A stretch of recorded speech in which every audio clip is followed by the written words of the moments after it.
या पुण्यभूमीवर आधी पुष्कळ आक्रमण झालेले आहे. इतर राक्षसी प्रवृत्तींनी अनेक वेळेला त्याच्यावरती आक्रमण केलं. शिवाजी महाराज असताना सुद्धा आपल्याला माहिती आहे की इथे पुष्कळ अशा घटना झाल्या ज्या इतिहासात अद्वितीय आहे.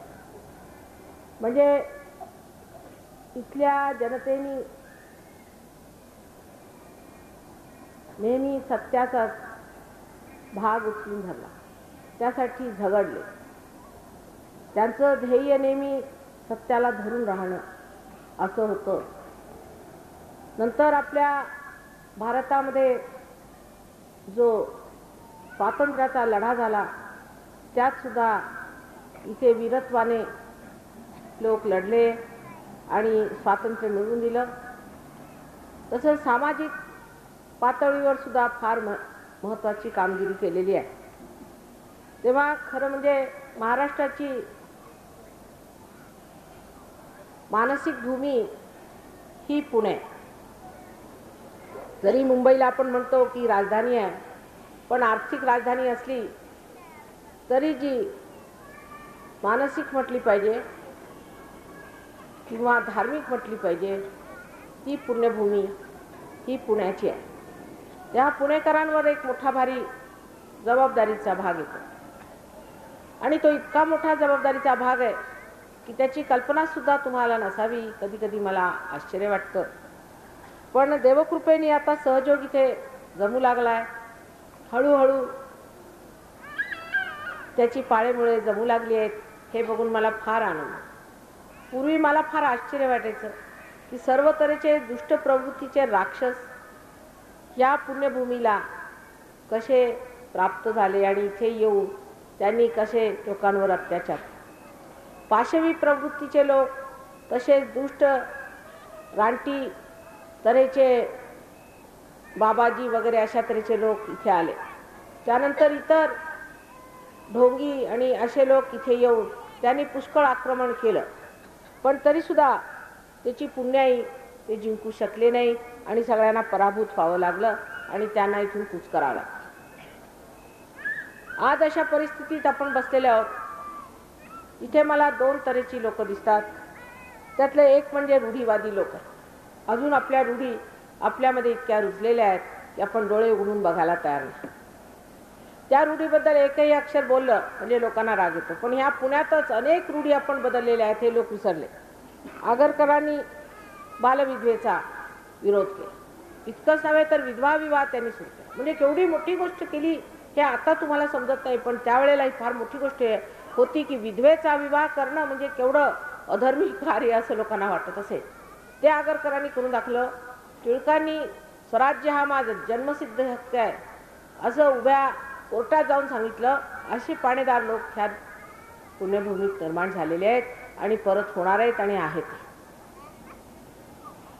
पण ही जी रूढीगत आपली स्थिती झालेली आहे त्याला आपण बदललं पाहिजे. कारण हे जाणत नाही आपण की आणीबाणीची वेळ आहे. ही फार आणीबाणीची वेळ आहे. फार भयंकर चाललेलं आहे.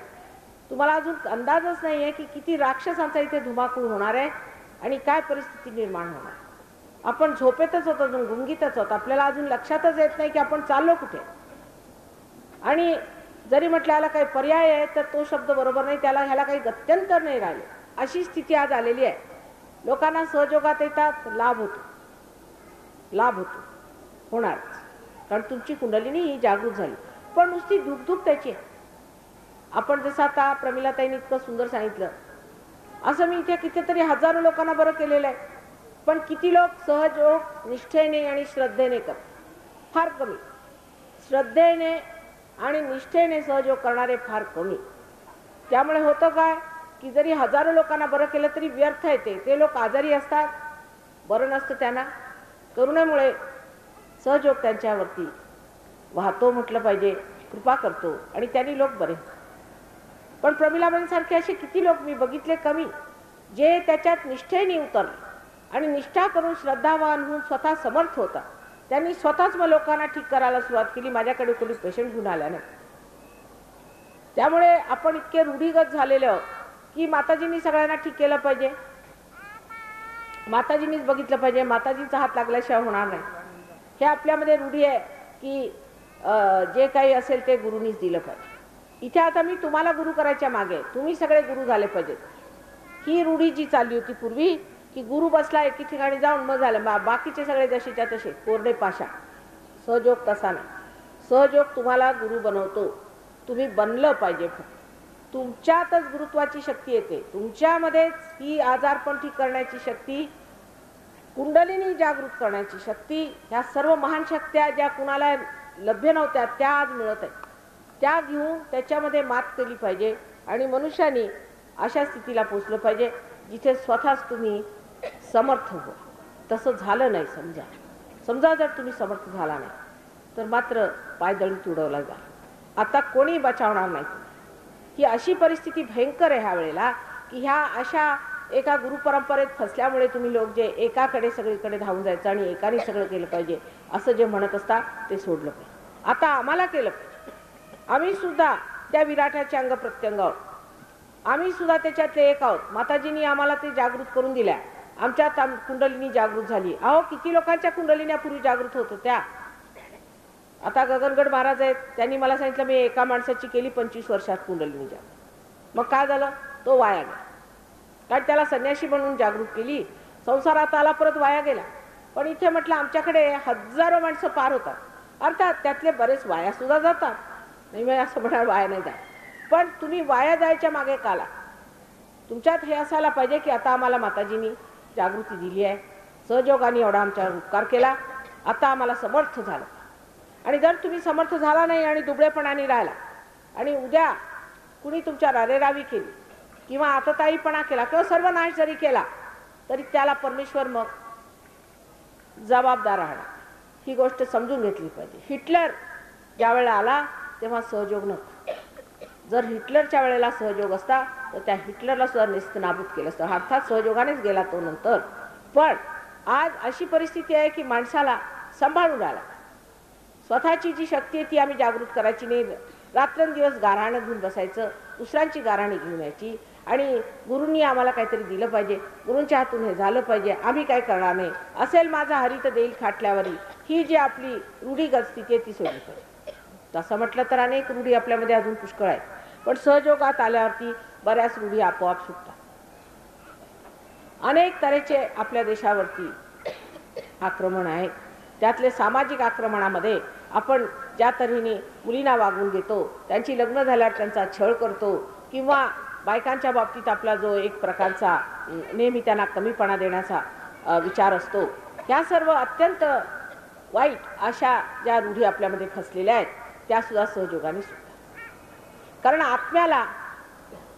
आत्मा हा स्वतंत्र आहे आणि आत्मा हा निर्दोष आहे. त्याला दोष असा, त्याला दोष नाही. तुम्ही आत्मा झाला तर तुमच्यातले शारीरिक, मानसिक, बौद्धिक सर्व दोष गळून पडणार, त्याच्यात काही विशेष नाही. पण तुम्ही आत्मा व्हायला पाहिजे. श्रीकृष्णाने असं सांगितलेलं आहे की योगक्षेम वहाम्यहम, आधी योग झाला पाहिजे मग क्षेम. पण एक त्याच्यात फार सुंदर त्याच्या पूर्वीचं एक घातलेलं आहे, नित्य अभियुक्तानाम. ज्यांनी नित्य सतत, जसं सातत्य असलं पाहिजे, सातत्याने जे स्वतःला अभियुक्त समजतात. अभियुक्त होणे म्हणजे कोणत्याही गोष्टीमध्ये तुम्हाला जे काही दिलेलं आहे त्याबद्दल तुमचं सातत्याने त्याच्याबद्दल निष्ठा ठेवणे. अभियुक्त होणे म्हणजे त्याच्याबद्दल, जसं आपण कोणावरती मुकुट घालतो त्याला अभियुक्त. तर त्या मुकुट घातलेल्या माणसाला असं वाटलं पाहिजे की केवढे माझ्यावर उपकार, माझं केवढं महत्त्व केलं, मला हे मिळालं. असे ज्यांना सारखं वाटत असतं, ज्यांना त्याच्याबद्दल ही कल्पना असते की आम्ही नेहमी अभियुक्त, त्या परमेश्वराची सातत्याने निष्ठेने आम्ही एकपणा गाठलेला आहे, असं ज्यांना वाटत असतं त्यांचंच योगक्षेम वहाम्य, त्यांचंच योग करून नंतर क्षेम करतात. आता जी माणसं आहेत अर्धवटासारखी आले, ठीक झालं, मग 10 माणसं आणखी घेऊन आले. अहो तुम्ही का नाही सहयोग करत, तुम्ही का नाही समर्थ हो, असं म्हटलं तर लोकांना ते पटत. एखादी एजन्सी घ्यावी त्याप्रमाणे वागतात, ते अगदी चुकीचं आहे. तुम्ही स्वतः समर्थ व्हायला पाहिजे. तुम्ही स्वतः ह्या गोष्टीला जाणलं पाहिजे की तुम्ही स्वतः आत्मा आहात, तुम्ही आत्मा आहात. आत्ता जर तुम्ही मिळवलं नाही तर कधी मिळवणार हे मला समजत नाही. की मुलांना सुद्धा मोठं व्हावं लागतं की नाही, तेव्हा सारखं आईच्या पदराखाली राहायचं हे योग्य नाही. मनुष्याची जी इतर कल्पना धर्माबद्दल आहे ती सुद्धा बदलते, फार बदलते. म्हणजे धर्म स्वतःमध्ये जागृत होतो. मी तुम्हाला म्हणत आहे तुम्ही असं करू नका, तसं करू नका, तसं करू नका. तुम्हाला जे वाटेल ते तुम्ही करा. उद्या तुम्हाला वाटलं तर तुम्ही माझी बदनामी करू शकता, त्याची सुद्धा तुम्हाला पूर्ण मुभा आहे. तुम्हाला जे करायचं असेल ते करा. पुष्कळ लोकांना मी बरं केलं ते माझी बदनामी करतात, माझ्या विरुद्ध लिहितात, माझ्या विरुद्ध गोष्टी करतात. करू दे, पण त्याचा परिणाम त्यांच्यावर आला मग म्हणतात आम्हाला माताजी बघा तुम्ही बरं केलं, परत आम्हाला दुसरा त्रास झाला, हे झालं ते झालं. पण तुम्ही केलं काय? तेव्हा ही जी कल्पना आपल्यामध्ये असते की आपण काही केलं तरी चालतं, तसं नाही. परमेश्वराने जर तुमच्यासाठी काय केलं तर तुम्ही परमेश्वरासाठी काय केलं, हा विचार मनुष्याने केला पाहिजे की आम्ही परमेश्वरासाठी काय केलंय, परमेश्वराने आमच्यासाठी केलं. आता ह्यांच्यासारखे फार विरळे लोक आहेत. तेव्हा आम्ही परमेश्वरासाठी काय केलं ह्याचा विचार आज यायला पाहिजे. नाहीतर उद्या जेव्हा संकट येणार आहेत आणि भयंकर महासंकट सत्यानाशाची येणार आहे त्या वेळेला तुम्हाला विचारण्यात येईल की तुम्ही काय केलं हो परमेश्वरासाठी. माताजींनी मेहनत केली, सकाळपासून संध्याकाळपर्यंत फिरल्या साऱ्या गावभर, सगळ्यांना म्हटलं हे करा ते करा. तुम्ही काय केलं? प्रत्येक माणसाने जर विचार केला तर 10,000च्या वर माणसांना ते पार करू शकतो. इतकी तुमच्यामध्ये शक्ती आहे सहज. पण स्वतःला मिळालं ना मग 4 माणसांनी एक माताजी तुमच्याकडे नव्हे, माताजींच्याकडे. ह्याला काय अर्थ मला समजत नाही. आणि ही रूढी की सगळ्यांना दर्शन झालं पायावर यायचं. अरे पण पायात काय ठेवलेलं आहे? जर तुम्ही पार नाही तर तुम्हाला मी काय देणार पायात? मग दगड आहेत नुसते तुमच्यासाठी. आता देवळात गेले, ठीक आहे, देवळात जाऊन तुम्ही पाया पडा तर काहीतरी व्यर्थ वेळ घालवा, त्याला मी तरी काय करू. पण माझ्या पायावर कशाला वेळ घालवता? जोपर्यंत मी तुम्हाला काही दिलं नाही तुम्ही माझ्या पायावर काय. एक लहानशी गोष्ट मी सांगते लोकांना की बाबा तुम्ही स्वतःला मिळवून घ्या, तुमच्या आत्म्याला मिळवून घ्या, म्हणजे ह्या पायाची सुद्धा तुम्हाला काही कदर येईल. त्याला समजेल हे आहे काय, नाही तर हे तुमच्यासारखे दिसायला दिसतात की नाही, काय ह्याच्यात वैशिष्ट्य आहे. पण ते रूढीगत असल्यामुळे मनुष्याला हे माताजीचं दर्शन हे झालं पाहिजे. मला दर्शन मिळालं. दर्शन खरं तुमच्या हृदयामध्ये तुमच्या आत्म्याचं झालं पाहिजे की नाही. आता थोडं सूक्ष्मात घेऊन बघूया. आपण नेहमी राहतो काय बाह्यात, आतलं अंतरंगात बघत नाही की मी जो आत्मा आहे तो झालो का, मला आत्मसाक्षात्कार मिळाला का. मी आजपर्यंत इकडे तिकडे 100 धक्के मारले. ह्याची पूजा कर, त्याची पूजा कर, इकडे ब्राह्मणाला दे, तिकडे त्याला दे, चोराला दे, गुरुला दे, हे सगळं केलं. पण मला काही मिळालंय का? माझी शक्ती कुठे दिसली का? मी आई आहे आणि आई तुम्हाला जे परम आहे ते सांगणार. उलट मला दिसून राहिलंय की पुढे काय होणार आहे ते भयंकर प्रकार आहेत. म्हणून परत मी तुम्हाला ह्याची जाणीव करून देते की जर तुम्ही सहयोगामध्ये पार होऊन नुसते बेकार गेलात तर त्याच्यामध्ये जबाबदारी आमची नाही, ती तुमची जबाबदारी आहे. त्याच्यावर मेहनत करायला पाहिजे. तेव्हा कोणतीही रूढी घेऊन, आता एक म्हणजे लोकांना तंबाखू खाण्याची फार सवय.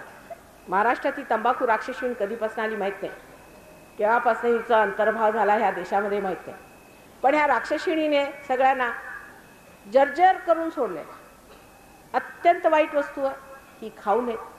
हे खाल्ल्यामुळे त्रास होतो असं म्हटलं तरी माताजी तंबाखूच्या विरोधात आहेत. म्हणजे काय, ती तुमच्या नात्यात होते की काय? तुमचं काय त्यांचं देणं घेणं लागतं की काय? म्हणजे मी विरोधात एवढ्यासाठी की हजारो जी आज मुलं, करोडोनी जी मुलं परमेश्वराने एवढ्या मेहनतीने बनवली ती ह्या राक्षसीण मूर्खिणीच्या हातामध्ये फसतायत. तर काय मी सांगू नये का तुम्हाला? तर त्याच्याबद्दल फार लोकांना नाराजी असते की माताजींनी असं का म्हटलं. मी काही तुमच्याकडे इलेक्शनला उभी नाही आहे, तुमच्याकडे मतं घ्यायला आले नाही. तेव्हा जे ठीक असेल तेच मी तुम्हाला म्हणणार आणि सांगणार मी तुमची आहे. ह्याने भयंकर कॅन्सरचे रोग होतात, अत्यंत वाईट दुष्ट असे रोग होतात आणि ह्याच्यापासून कोणालाही सुटका नाही. तेव्हा ज्या लोकांनी तंबाखू घेत असतील त्यांनी थोडा जरासा हिया केला सहयोगानंतर तर तंबाखू एकदम सुटते. आणि उगीच असे पैसे फेकण्याची काय गरज आहे मला समजत नाही. जर तुमची सुटू शकते आणि हजारो लोकांची सुटली तर तुमची का सुटू नये? म्हणजे एवढ्या नेवढाटपणा कशाला? थोडं हिंमतीचं काम आहे. काही तुम्हाला आम्ही जेलमध्ये जायला सांगत नाही की हातात झेंडे घेऊन तुम्ही औरंगजेबाशी लढा म्हणून सांगत नाही, मावळ्यांसारखं तुम्हाला रानावनात फिरायला सांगत नाही. सरळ घरामध्ये बसून ध्यान धारणा करून एक घाणेरडी वस्तू आपल्या डोक्यात लिहिलेली आहे ती काढली पाहिजे असं म्हटलं तर तिकडे लोकांचं लक्ष नसतं. एक लहानशी गोष्ट सुद्धा तुम्ही परमेश्वरासाठी करायला तयार नाही. आणि परमेश्वराने मात्र आम्हाला हे दिलं पाहिजे, परमेश्वराने ते दिलं पाहिजे, रोज मागत असतात. तुम्ही काय देणार आहात परमेश्वराला हा विचार मनात ठेवला पाहिजे.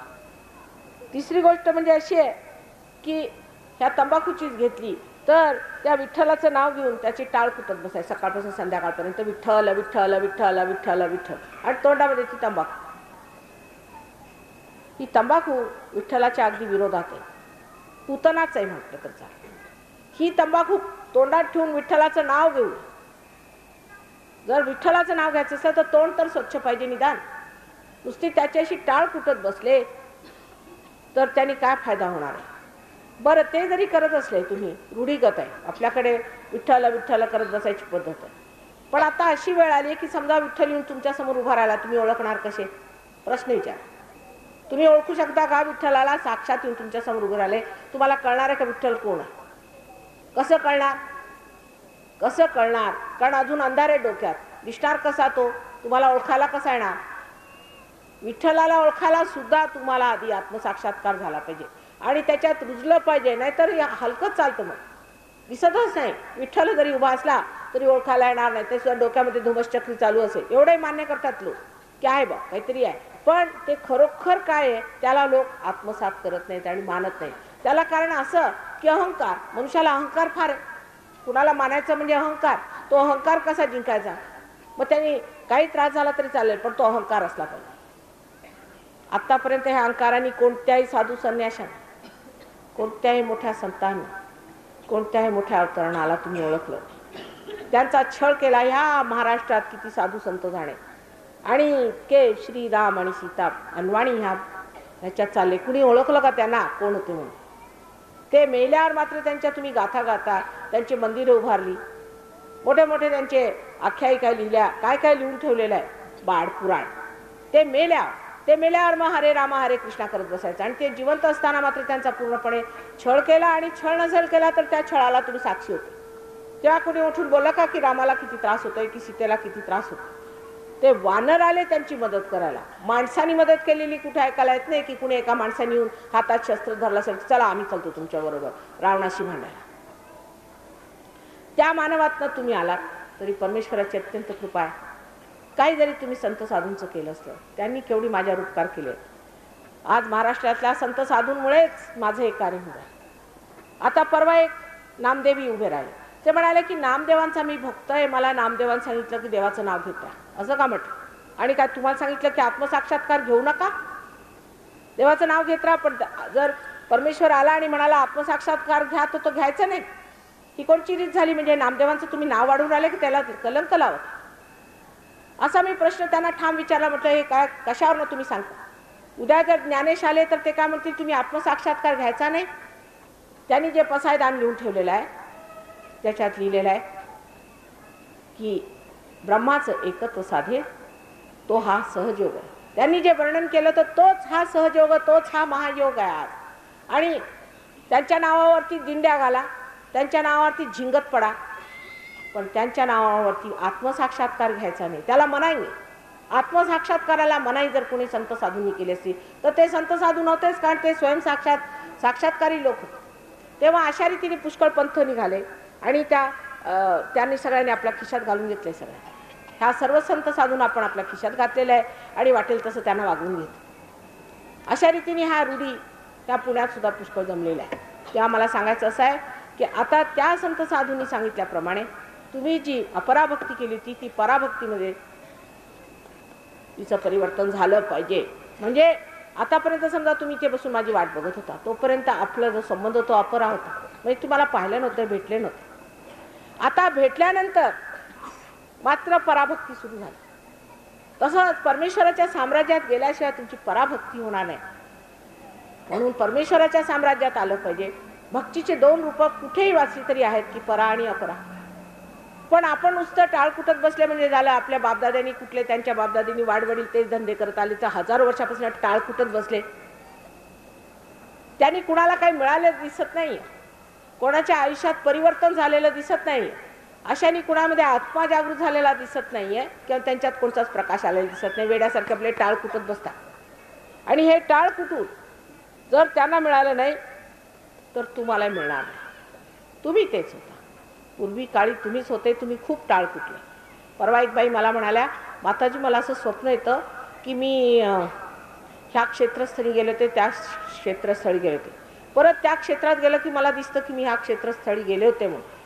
तिथे गेलं की बरोबर साक्षात होतो. म्हटलं अहो तुम्ही पुष्कळ जन्म हेच करत राहिले, आता आतलं क्षेत्र बघा, ते मिळवा. क्षेत्र बाहेरचं सुटलं, आता आतलं बघा. सूक्ष्मात उतरायला नको का? पण सूक्ष्मात उतरायला हवं म्हणजे काय, त्याच्यात विशेष करायला नको. सहयोग इतके आम्ही मेहनत करून हा असा तयार केलेला आहे की आता अगदी प्रत्येकाला सहज लाभ होतो. पण सहज लाभ झाल्यावर सुद्धा समजा आम्ही स्वयंपाक केला आणि तुम्हाला वाढलं, तोंडातही घातलं आणि कोंबलं सुद्धा, तरी ते पचवावं तुम्हाला लागेल कमाल. ते पचवण्याचं तेवढंसं कार्य जे अगदी सहज आहे परत तुमच्या, ते सुद्धा लोक करत नाहीत, त्याच्यात उतरत नाहीत. आणि उद्या मग त्यांना त्रास झाले म्हणजे माताजी आम्हाला हे झालं, माताजी आम्हाला ते झालं. वेळ नाही, ध्यानाला वेळ नाही. सर्व धंदे करायला वेळ आहे पण वेळ ध्यानाला नसते. इथपर्यंत आहे की समजा आता इथे प्रोग्राम झाला माझा, उद्या जर दुसऱ्या पेठेत झाला तर माताजी तितक्या लांब यायचं कसं? पण जर उद्या सिनेमा असला त्याच्यासाठी जायला तयार. ही आपली जी उथळ प्रवृत्ती, सखोलपणा माणसात जर नसला तर अशा एऱ्या गबाळ्यांचे काम नव्हे. एऱ्या गबाळ्यांचे काम नव्हे. आणि या एऱ्या गबाळ्यांचं असं भलं होणार आहे पुढे, इथे तुम्ही बघत राहा. म्हणून अशा लोकांनी सहयोग करू नये. असे जे अर्धवट लोक आहेत त्यांच्यापासून सहयोग नाही आहे आणि त्यांच्यासाठी परमेश्वर नाही. जी मंडळी खरोखर समर्थ होऊ इच्छितात आणि मेहनत करतील आणि एक विशेष तऱ्हेचं राष्ट्र आपण निर्माण करणार आहोत, विशेष तऱ्हेची एक जाती तयार होणार आहे जी सहयोगांची आहे, ती जर स्थिती तुमच्यात आली नाही तर सहयोगाला काही अर्थ नाही आणि तुम्हाला तर मुळीच अर्थ लागणार नाही. आता आमच्याबरोबर 14 देशातनं लोक आलेले, त्यांची मेहनत बघा. सकाळी 4 वाजता आंघोळ करून ते लोक ध्यानाला बसतात. काही असतं तिथे कडाक्याची थंडी असते पण सकाळी आंघोळ करून ध्यानाला बसतात. इतक्या लांबून इथे तुमच्या महाराष्ट्रात फिरायला आले. इथे चैतन्याच्या लहरी आहे. त्यांच्या मते तुम्ही काहीतरी पूर्वजन्माचं फार संचित केलेलं आहे, फार मोठे पुण्यवान आत्म्यात म्हणून ह्या पुण्यभूमीत जन्माला आले, तुमच्या दर्शनास ते आले. आता तुम्ही आपल्याबद्दल विचार करा की तुमच्यामध्ये सांगड आहे का हृदयाची आणि बुद्धीची? सांगड आहे का? जी काही आस्था तुमची आहे ती किती उथळ आहे? आता माताजी दिसले, दर्शन झालं, झालं बस, त्याच्या पलीकडे काही नको. फार तर एखादा आजार असला, बरा झाला म्हणजे झालं. त्यांनी काही कामं होणार आहेत का आमची? जर तुमच्या देशामध्ये हे काम नाही झालं तर आम्ही दुसऱ्या देशात जाऊन काम करू, हे मी स्पष्ट सांगून ठेवते. तेव्हा सहयोग हा बसवलाच पाहिजे, त्याच्यात मेहनत केली पाहिजे. बाजार बुणग्यांचं हे काम नाही आहे, हे समजलं पाहिजे. आणि हे जर बाजार बुणगे सहयोगाला लाभले तर असं समजलं पाहिजे की तुम्ही परमेश्वरालाच मना केलेलं आहे. म्हणून एक तऱ्हेची आपल्यामध्ये शिस्त यायला पाहिजे, स्वतःला थोडी शिस्त घालायला पाहिजे की आज ही गंगा आपल्याजवळ वाहत येते आणि ही गंगा जेव्हा आपल्याजवळ वाहत येते तेव्हा तिचा काय आपण उपयोग करून घेतो. शिस्त ही पाहिजे, शिस्तीशिवाय नाही होणार. स्वतःला कंट्रोल करायला पाहिजे. साऱ्या जगाच्या उस्ताफरे आपल्याला उलाढाली सुचतात पण स्वतःबद्दल जर तुमचं वर्चस्व नसलं तर तुम्ही कसले समर्थ? स्वतः लेचे पेचे तुम्ही करणार का? हा काय मराठ्यांचा पाणीदारपणा नव्हे किंवा ह्या पुण्यातल्या पेशव्यांचा गुण नव्हे. हे कुठले तरी बाजार बुणगे इथे जन्माला आले असं मला पुष्कळदा वाटायला. तेव्हा कृपा करून सगळ्यांनी आपल्यामध्ये जाणलं पाहिजे की आपण आत्मा आहोत आणि आईसारखी जी आपल्याला मिळालेली आहे आज, ही अत्यंत समर्थ आणखी मेहनत करणारी बाई आहे. आणि आमची जी अशी आई आहे तिच्यासमोर आम्ही लेचेपिचे काम करून चालणार नाही. आमच्या शिस्त असायला पाहिजे. आम्ही सहयोग पूर्णपणे वटवून घेणार आणि पुढे वाढवणार. 10 लोकांना सहयोगाचं सांगितलं पाहिजे. अजून हळदी कुंकवाला आहे ना त्यांना बोलवायचं, त्यापेक्षा सहयोगांना बोलवा. हळदी कुंकवाला बोलवलं तर त्यांना काय सहयोग सांगता येते? अहो सहयोगाबद्दल बोलत सुद्धा नाही. उलट तुम्हाला बरं नाही ना, आता माताजी येणार आहे, मी घेऊन जातो, तुम्हाला ठीक करून देतो. सहयोग काय ते तरी समजावून सांगितलं का तुम्ही? एकदा समजावून सांगा. लोकांना म्हणा हे बघा हे सगळ्यात मोठं सत्कर्म आहे आणि ते तुमच्या हातात न होतं. केवढं मोठं पुण्य लाभ आहे तो बघा. केवढा पुण्य लाभ आहे तुम्हाला की हे परमेश्वरांनी तुम्हाला दिलं. कशाला गुरु पाहिजेत? तुम्ही स्वतःच गुरु आहात. तुम्हीच ते गुरुत्व घ्या आणि ही मेहनत करा. आणि जर ही मेहनत केली तर तुमच्या डोक्यावर पुष्पांचा वर्षाव, देवाचा मुकुट शोभेल आणि तुम्हाला लोक संत साधू म्हणून तुमची पूजा करतील. आणि ह्या अशा वरवरच्या गोष्टींनी राहिला तर त्यांनी काही फायदा होणार नाही.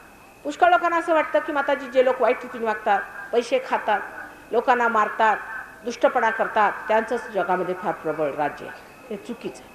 अशा लोकांचे कोणी पुतळे उभारत नाही आणि त्यांना हार घालत नाही. तुम्ही ऐकले का कुठे दारुड्यांचे कोणी पुतळे उतारले? जे लोक डबल कामं करतात त्यांचे कोणी पुतळे उभारतील? जरी उभारले तरी सुद्धा उद्या ते मेल्यावर ते पुतळे जमिनीत गाडतील आणि त्यांच्यावर थुंकतील, त्यांचं नाव सुद्धा घेणार. तेव्हा त्याच्यातले तुम्ही लोक होऊ नका. उद्या इतिहासात लिहिलं जाईल की इतक्या लोकांना सहयोग मिळाला, इतकं त्यांच्यासाठी केलं, तरी सुद्धा सगळे वाया गेले, काही कामाचे नव्हते. म्हणून आज मी तुम्हाला कृपा करून हे सांगते की ही खरोखर अतिकृपा परमेश्वराची आहे की तुम्हाला आज मी इतक्या स्पष्ट शब्दात सांगून राहिले की शिस्त ही सहयोगात पाहिजे आणि ध्यानधारणेशिवाय सहयोग येत नाही. ध्यानधारणा ही केलीच पाहिजे, त्याच्याशिवाय सहयोग येणार नाही, त्याचे लाभ तुम्हाला होणार. आणि माताजी आल्या म्हणजे असं हे काय केलं नाही पाहिजे. माताजी आल्यावर काय, माताजी आहेतच, प्रत्येक वेळेला आहेत आणि तुमच्या हृदयात सुद्धा त्या आहेत. तेव्हा ह्या ज्या काही आपल्याला गोष्टी आहेत त्या आपल्या डोक्यामध्ये बसलेल्या त्या काढून टाकल्या पाहिजेत आणि परमेश्वराकडे आपली दृष्टी लावली पाहिजे. आता दुसरी बाजू अशी आहे की असे पुष्कळ शिष्ट असतील बुद्धिवादी लोक जे स्वतःला फार अतिशहाणे समजतात. मराठी भाषेत फार सुंदर म्हणी आहेत, त्यापैकी दीड शहाणे अतिशहाणे असे पुष्कळ पुण्यात आहेत. पुणे म्हणजे गजबजलेले अशा लोकांनी, आणि ते स्वतःला फार शिष्ट समजून परमेश्वर नाही हे सिद्ध करत आहे, म्हणजे ते स्वतः परमेश्वर दिसतात मला. तेव्हा अशा लोकांच्या कह्यात येऊ नये. वादविवादाने सहज वाढत नाही. रामदास स्वामींनी सांगितलंय, मिटे वाद संवाद ऐसा करा. ज्यांनी वाद मिटेल असा संवाद करा. नुसता बोलून बोलून बोलाचाच भात बोलाचीच कढी आपापसामध्ये बोलणं बोलणं बोलणं त्यांनी काय होणार आहे का? सहयोगामध्ये मनुष्य किती गहन उतरला ते पाहिलं पाहिजे. एक साधा गाडीवान सुद्धा मी बघते सहयोगामध्ये एवढा गहन आहे आणि फार आपल्याला विद्वान समजणारा हुशार समजणारा सुद्धा महामूर्ख आहे. कबीराने म्हटलंच आहे, पडी पडी पंडित मूर्ख भय. ते अशाच मूर्खांना बघून सांगितलेलं आहे की शिकून शिकून एवढं डोकं खराब झालं. आता सहयोगावरही वादविवाद चर्चा. अहो काय वादविवाद करता तुम्ही? काय वादविवाद करून तुमची कुंडलिनी जागृत केली का मी? त्याच्यावर वादविवाद करायचा, उहापोह करायचा, भाषणं द्यायची, बोलायचं, त्यांनी काय अर्थ नाही. अशी भाषणं द्या ज्यांनी कुंडलिनी जागृत. प्रत्येक शब्द हा मंत्र असावा. जे बोलाल ते कार्य म्हणजे परमेश्वराचं कार्य झालं. प्रत्येक हाताला हालचालीला प्रत्येक गोष्टीमध्ये परमेश्वराचं चैतन्य व्हायला पाहिजे, तर त्याला काहीतरी महत्त्व असतं. नाहीतर आपलं बोलायचं म्हणून बोलायचं त्याला काही अर्थ आहे?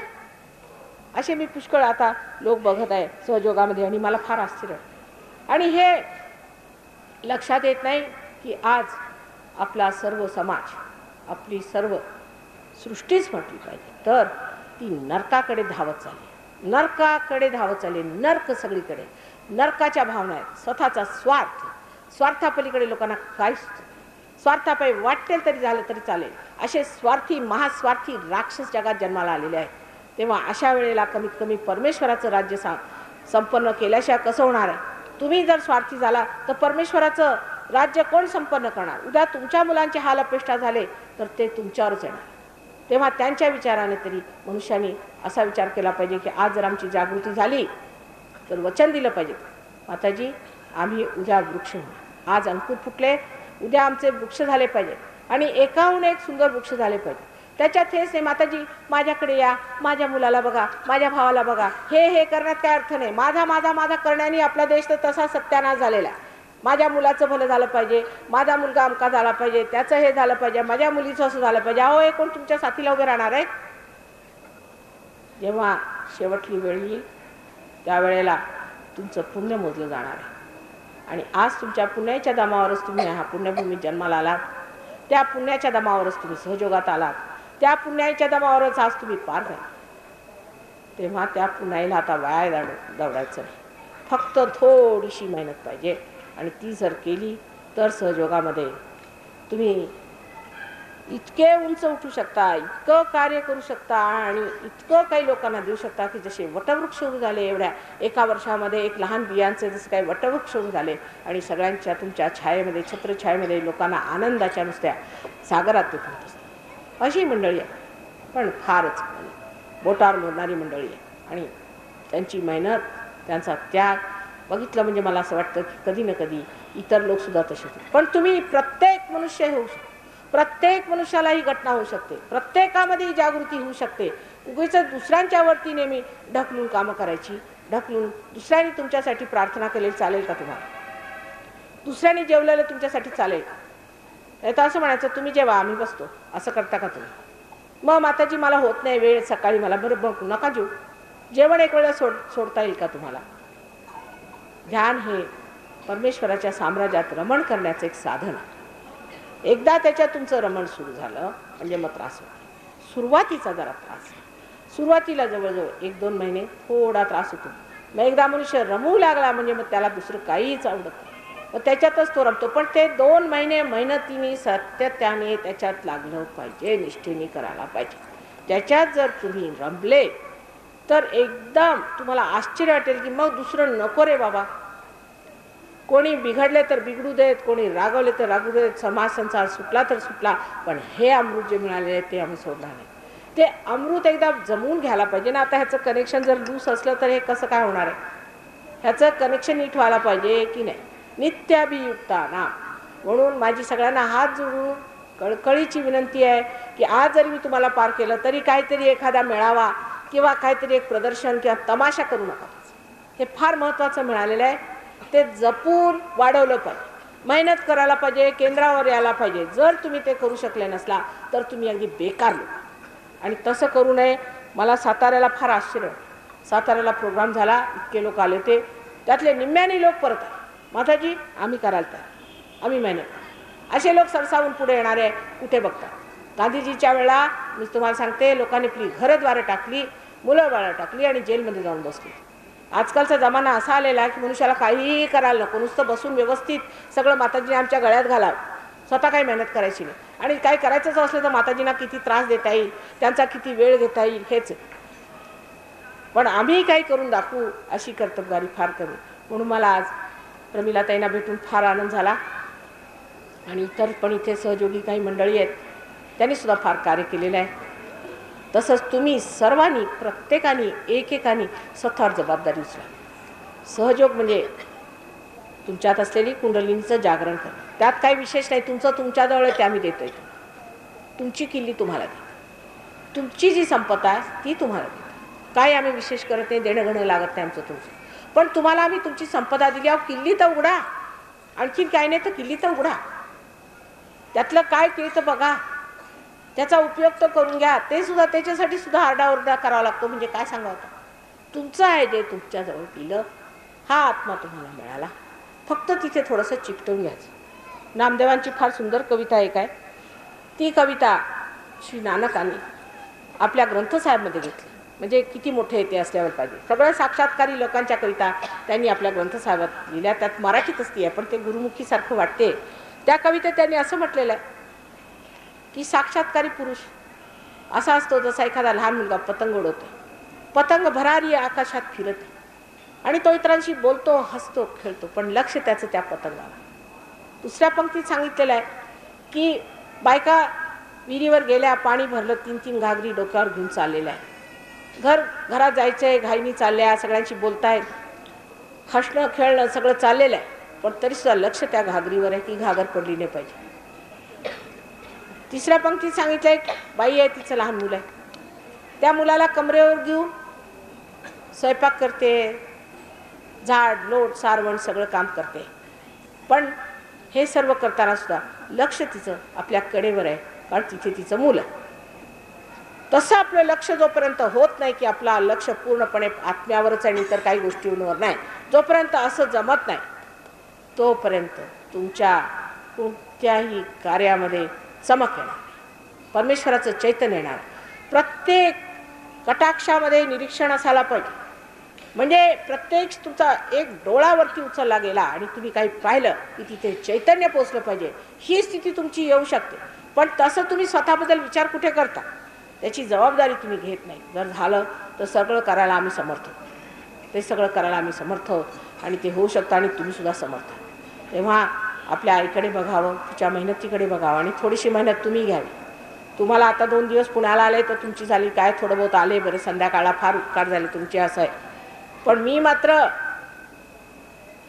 प्रत्येक दिवस मेहनत करते, प्रत्येक दिवस. आणि आता हे वय माझं झालेलं आहे तरीसुद्धा ही एवढ्यासाठी करते की एकदा तरी या लोकांना जागृती होईल, यांना वाटेल, काहीतरी वाटलं पाहिजे आतून, आणि ते आल्याशिवाय होणार. तेव्हा जागृत व्हायला पाहिजे, माणसाने जागृत व्हायला पाहिजे आणि विचार केला पाहिजे आज आपण उभे कुठे, ह्या आणीबाणीच्या काळीमध्ये आपण करतोय का, आणि आपली जबाबदारी काय. आता मी सर्वसाधारण मनुष्य आहे, माताजी माझं काय, अहो सर्वसाधारण माणसंच करणार आहे, ती मोठी माणसं करणार नाही, तर लहान माणसंही करणार आहे. सर्वसाधारण जे मध्यात आहे तीच मंडळी कार्य करती. एकदा ते कार्य सुरू झालं म्हणजे मग दोन्हीकडची माणसं ह्याच्यात येतात. तेव्हा जी लोक सर्वसामान्य आहेत त्यांच्यासाठी सहयोग आहे, जे घरगृहस्थीत बसले त्यांच्यासाठी सहयोग आहे, जे संतुलनात आहेत त्यांच्यासाठी सहयोग आहे, आणि तुमच्यासाठी पूर्णपणे आम्ही असल्यावरती तुम्ही थोडीशी मेहनत नको करायला. तेव्हा आपल्याला मी इतकं म्हटलं जे काही ते लक्षात घ्या. आईला कळकळ वाटते, तिने जर काय म्हटलं तर त्याचं वाईट नाही वाटून घेतलं पाहिजे. तिला कळकळ वाटते, एकंदर परिस्थिती बघते मी हळूहळू इतकी बिघडत चालली आहे की तुम्हाला जर वेळीच जागा नाही केलं तर त्याचा फार त्रास होईल. तेव्हा इतक्या कळकळीने मी तुम्हाला सांगितलेलं आहे की आपल्यामध्ये शिस्त नाही म्हणजे काय, आम्ही कुठले राहणारे, अहो या महाराष्ट्रातले राहणारे आम्ही लोक आहेत, असे लेचेपेचे लोक नाहीत. असं स्वतःमध्ये विचार करून एवढी धार्मिकता आमच्यामध्ये आहे का धर्माचा आम्हाला वारसा मिळालेला आहे. संत साधूंनी आमच्यासाठी मेहनत केली आहे आणि आम्ही काय हे सगळं वाया जाऊ देणार, असा एक मनामध्ये विचार करून जर तुम्ही स्वतःला जागृत करून घेतलं तर ह्या सहयोगाला फळं लागायला काय वेळ लागला. असो सहयोग काय आहे, सहयोग कसा मिळवायचा वगैरे वगैरे ह्याच्यावर आपण अनेक ऐकलं असेल. पण एक साध्यात सांगायचं म्हणजे आपल्यामध्येच कुंडलिनी आहे. ही कुंडलिनी म्हणजे शुद्ध इच्छा. ही शुद्ध इच्छा जागृत करून घ्यायची. इच्छा पुष्कळ असतात माणसाला. त्याला वाटतं कधी की आमचं घर ठीक झालं पाहिजे, घर बांधलं गेलं, आता मोटर पाहिजे, मग पाहिजे ते, मग ते, असं चालू असतं. पण हे सगळं असूसुद्धा माणसाला सुख मिळतं. कारण ज्या देशांमध्ये सगळ्यात जास्त श्रीमंती आहे, नॉर्वे, स्वीडन किंवा आपण म्हणाल तर स्वित्झर्लंड, ह्या 3 देशांमध्ये सगळ्यात जास्त समृद्धी आहे आणि सगळं स्वच्छता आहे, सगळं काही व्यवस्थित आहे, अत्यंत ऐशोआराम आहे, लोकांजवळ पैसा आहे. सगळं असूनसुद्धा तिथे जर तुम्हाला आश्चर्य वाटेल की तिथले जे तरुण लोक आहेत ते एकाच गोष्टीचा विचार करत असतात की आत्महत्या कशी करायची. त्यांना आत्महत्येचे डोहाळे लागले. म्हणजे त्याचा अर्थ स्पष्ट असा आहे की पैसे मिळूनसुद्धा मनुष्य सुखी होत, पैसे मिळूनसुद्धा माणसाला सुख होत. त्या पैशाच्या मागे धावण्यात काही अर्थ नाही. सत्तेच्या मागे लोक लागले म्हणजे कसे वाया जातात तुम्हाला माहिती आहे. जर तुम्हाला आपली वाट लावून घ्यायची असेल तर सत्तेच्या मागे धावायचं. सत्तेच्या मागे जे लोक धावले त्यांना काही अक्कल शून्यता येते आणि ते वाहतच जाते. तेव्हा त्याच्यातही सुख. कोणाला वाटतं की माझा मुलगा, माझी मुलगी, असं करून सुख असेल. जेव्हा ते मुलगी मोठे झाले आणि त्यांची वासलात लावली तेव्हा मग त्यांना कळतं की बापरे बाप, ह्यांच्यासाठी आम्ही एवढं केलं, काय मिळालं आम्हाला. भाऊ, हा माझा भाऊ, ही माझी बहीण, त्यांच्यासाठी काय करून ते किती वाया गेले ते समजलं. त्याच्यानंतर माणसाला कधी कधी असं वाटतं की आम्ही काहीतरी मोठं सामाजिक कार्य करून दाखवायचं, म्हणजे गरिबांना आम्ही पैसे देऊ, हे देऊ, ते देऊ. त्याच्यातही सहयोगामध्ये फार तफावत. सहयोगामध्ये आम्ही असा विचारच करत नाही की दुसरा कोण, कारण तुम्ही सामूहिक चेतनेमध्ये जागृत. तुमच्यात सामूहिक चेतना एकदा जर आली तर तुम्हाला असं म्हणावं लागत नाही की ह्या माणसावर मी उपकार करते किंवा काही. म्हणजे जरा समजा ह्या बोटात दुखलं तर मी ह्याला जर जरासं हात लावला किंवा चोळून घेतलं तर मी कुणावर उपकार केले, माझ्यावरच उपकार केले. कारण माझंच बोट दुखत आहे, माझंच बोट दुखून राहिलं आहे, ते मी ठीक केलं, त्याच्यात मी कुणावर उपकार केले. म्हणजे दुसरा कोण आहे. म्हणजे कुणावरही उपकार, सामाजिक कार्य वगैरे हे सगळं बाह्यातलं काम आहे. पण सूक्ष्मातलं काम जे आहे ते एकदा मिळवून घे. हे जे बाह्यातलं ज्ञान आहे हे सुद्धा एखाद्या झाडाचं ज्ञान असावं तसं आहे. एखाद्या झाडाला कीड लागली तर आपण त्याच्या पानांना जर ट्रीटमेंट दिली तर ते पानं काही ठीक होऊन ते झाड ठीक होणार आहे, त्याच्यातली कीड जाणार आहे. आपल्याला त्याच्या मुळात उतरायला पाहिजे आणि त्या मुळात उतरण्यासाठी आपल्याला सूक्ष्म व्हायला पाहिजे. आणि ते सूक्ष्म होण्याची व्यवस्था परमेश्वराने आपल्या आतमध्ये करून ठेवलेली आहे. ती सहजच आपल्यामध्ये ती व्यवस्था होऊ शकते. तिचा आपण उपयोग केला पाहिजे, त्याच्यात आपण वाढ करून घेतली पाहिजे. आणि सूक्ष्म झाल्यावरच तुम्ही ह्या सर्व झाडांची व्यवस्था करू शकता. तेव्हा आधी सूक्ष्म होऊन घ्या आणि ते अत्यंत सोपं आहे, त्याला काही करावं लागत नाही. सहयोगामध्ये कोणत्याही गोष्टीला आम्ही सांगत नाही असं नका करू, नाही तर असं म्हटलं तर अर्धे लोक कुठून जायचे. त्यांना सवय पॉलिटिकल पुढाऱ्यांची झालेली, जे म्हणतात तुम्ही म्हणजे अगदी राजे, वा वा वा वा, काय विचारू नका. म्हणून त्याच्यामुळे माताजींचं बोलणं कधी कधी नाही आवडत. पण मी काहीही करू नका असं म्हणत नाही. आधी तुम्ही जागृत होऊन घ्या. तुमच्यामध्ये उद्या धर्म जागृत झाला म्हणजे तुम्ही आपोआप सोडून घ्या, पण आधी जागृत व्हा. आणि फक्त मनाचा हिया पाहिजे की माताजींनी म्हटलं तसं मी आत्मास्वरूप आहे. त्याच्यामध्ये वादविवाद, दुसऱ्यांचा दोष काढणं काही नाही. फक्त आपण बसून आपल्याला बघणं आहे. स्वस्वरूपी उतरावे हे आईचं म्हणणं आहे, जे साधू संतांनी सगळ्यांनी प्रेमाने सांगितलं, रागावून सांगितलं आणि हर तऱ्हेने सांगितलं, ते आज कृत होत आहे. तर ज्याला आपण घोर कलियुग म्हणतो ज्याचं रूपांतर कधीच कृतयुगात झालेलं आहे आणि परमचैतन्य जे आहे ते आज आलेलं आहे. आपण म्हणतो ना आगता परमचैतन्य, ते परमचैतन्य आज आलेलं आहे जगात. पुण्योहम तव दर्शन. त्या वेळेला मी पुण्यवान होईन जर दर्शन झालं तर. पण कुठे आहेत तसे? अहो ते गायच्या वेळेला बोलायचे बोलाचाच भात. अरे विठ्ठला कुठे तू कधी भेटीशी माते. अरे मी म्हणते तुमच्या हृदयातच आहे, तुम्ही करा तर खरी. तिकडे लक्ष माणसाचं नसतं आणि नसते उहापोह आणि वादविवाद करू. आजपर्यंत आम्ही जे केलं ते परत करायचं. ही वेळ चुकवायची नाही. फार आणीबाणीची वेळ आहे. म्हणून मी निक्षून तुम्हाला सांगतो की ह्या पुण्यभूमीत विशेष कार्य होऊ शकणार. ही विशेष पुण्यभूमी आहो. कितीतरी तुम्ही इथे मारुती उभे केलेले आहेत. रामदास स्वामींची कृपा आहे. एवढे मारुती उभे केले. तुम्ही नुसता विचार करा. नुसता विचार करायचा की हे मला करायचं आहे. आज निश्चय करा. एकेकाला एक मारुती उभा राहील. तुम्हाला वाटतं का इतकी परमेश्वराची कृपा आज ज्या पुण्यावर आहे? तेव्हा कृपा करू सगळ्यांनी नतमस्तकाने आपल्या हृदयामध्ये असा विचार ठेवायचा की आज जर आम्ही पार झालो तर आम्ही हा हिय्या करणार. पूर्णपणे आम्ही हे व्रत घेणार की आम्ही आत्मा होणार. आणि जे झालेले आहेत त्यांनी सुद्धा परत सरसावून पुढे आलं पाहिजे की हो आम्ही करणार. त्यात कोणत्याही आपल्या मनाच्या दुर्बलतेची छाया सुद्धा येऊ दिली पाहिजे किंवा त्याच्यामध्ये अहंकाराचा वास सुद्धा नाही दिला पाहिजे. मनुष्याने पूर्णपणे विचार करून सहयोगामध्ये उतरावं. म्हणजे तुमचे अनेक रोग व्याधी हे दैन्य सगळं काही नष्ट होऊन मनुष्य कुठल्या कुठे पोचू. पण फक्त त्यासाठी माणसाचा पूर्ण हिय्या असायला पाहिजे. आणि मला पूर्ण आशा आहे की जसं तुम्ही पूर्वी अनेक लढ्यामध्ये लढले तसा हा शेवटला लढा आहे. हा जिंकल्यावर परमेश्वराच्या साम्राज्यात आनंदाच्या सागरात पोहोचण्याची वेळ आलेली. सगळ्यांना माझा अत्यंत प्रणिपात आणि परंत हेच म्हणणं आहे की कृपा करून आत्मास्वरूप व्हावे. आत्म्याला मिळवावे. बाह्यातलं सगळं सोडून आत्मस्वरूप व्हावे. हाच माझा आशीर्वाद सगळ्यांना आहे.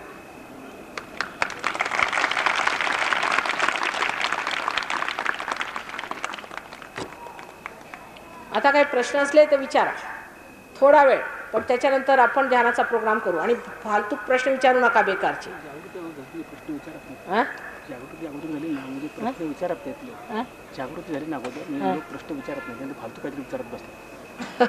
यांचं म्हणणं असं आहे की ज्यांची जागृती झाली माताजी ते तर प्रश्न विचारतच नाहीत. आणि जे फालतूचे लोक ज्यांची जागृती नाही झाली तेच विचारत असतात. तेव्हा प्रश्न विचारायला सांगूच नका. कारण खरीच गोष्ट आहे. ज्याला एकदा अनुभव आला मग तो कसला प्रश्न विचारणार. आणि ज्याला अनुभव नाही आला तो आधीच दारात जायच्या ऐवजी बाहेर उभा राहून आपले प्रश्न विचारतो मूर्खासारखा. ही गोष्ट खरी. पण असला काही एखादा प्रश्न तो विचारा, काही हरकत नाही. मी सांगायला तयार.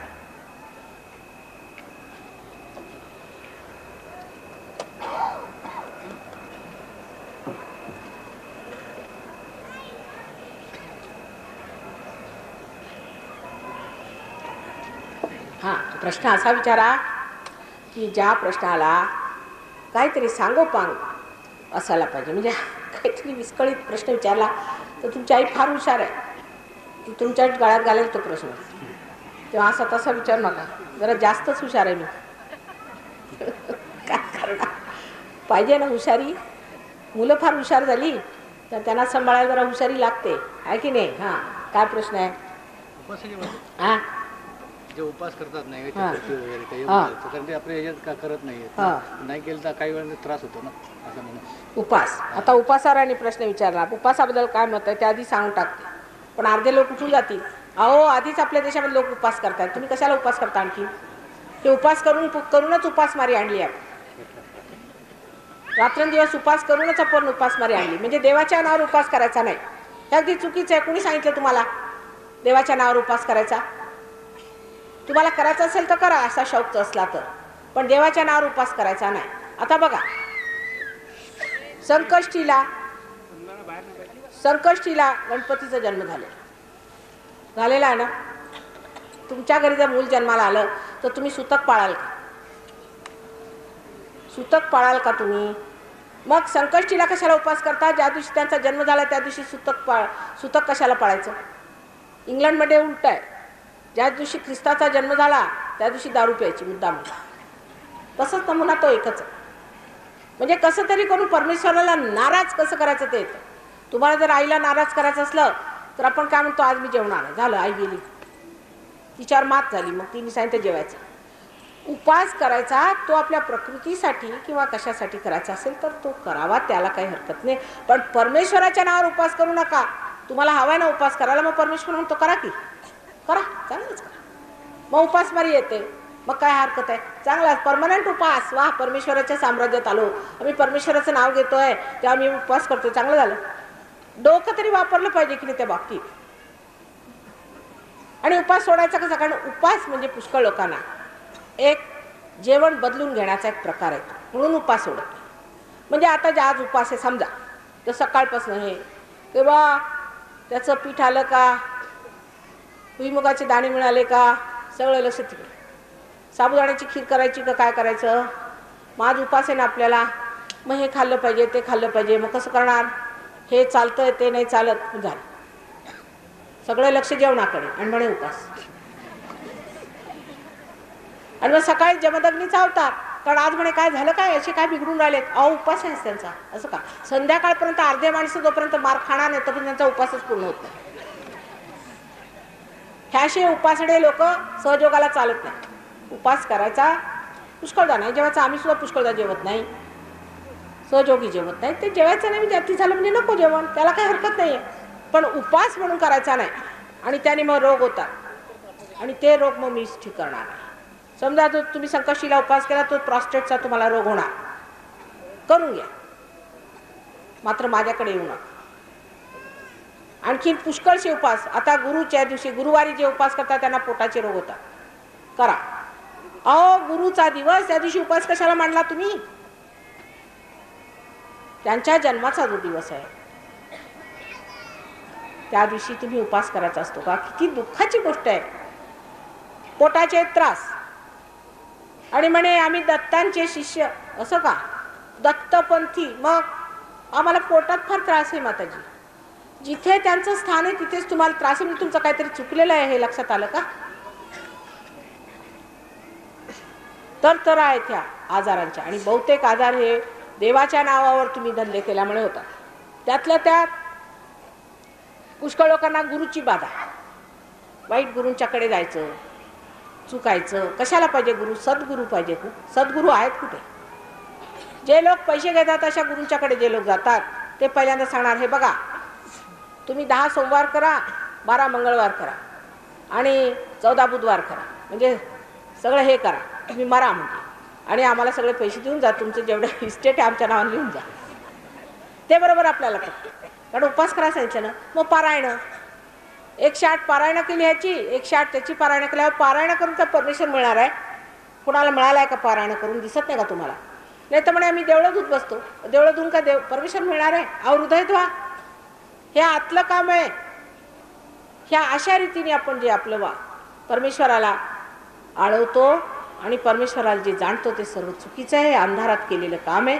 आता आधी डोळस होऊन घ्या, डोळस झाल्याशिवाय तुम्हाला कळायचं नाही किती चुकतंय. तर तऱ्हेचे रोग ह्या उपासाने होतात, लोक तर तऱ्हेचे रोग होतात. आणि मग माझ्याकडे येतात, अरे म्हटलं कशाला करतात, कुणी सांगितलं होतं तुम्हाला करा.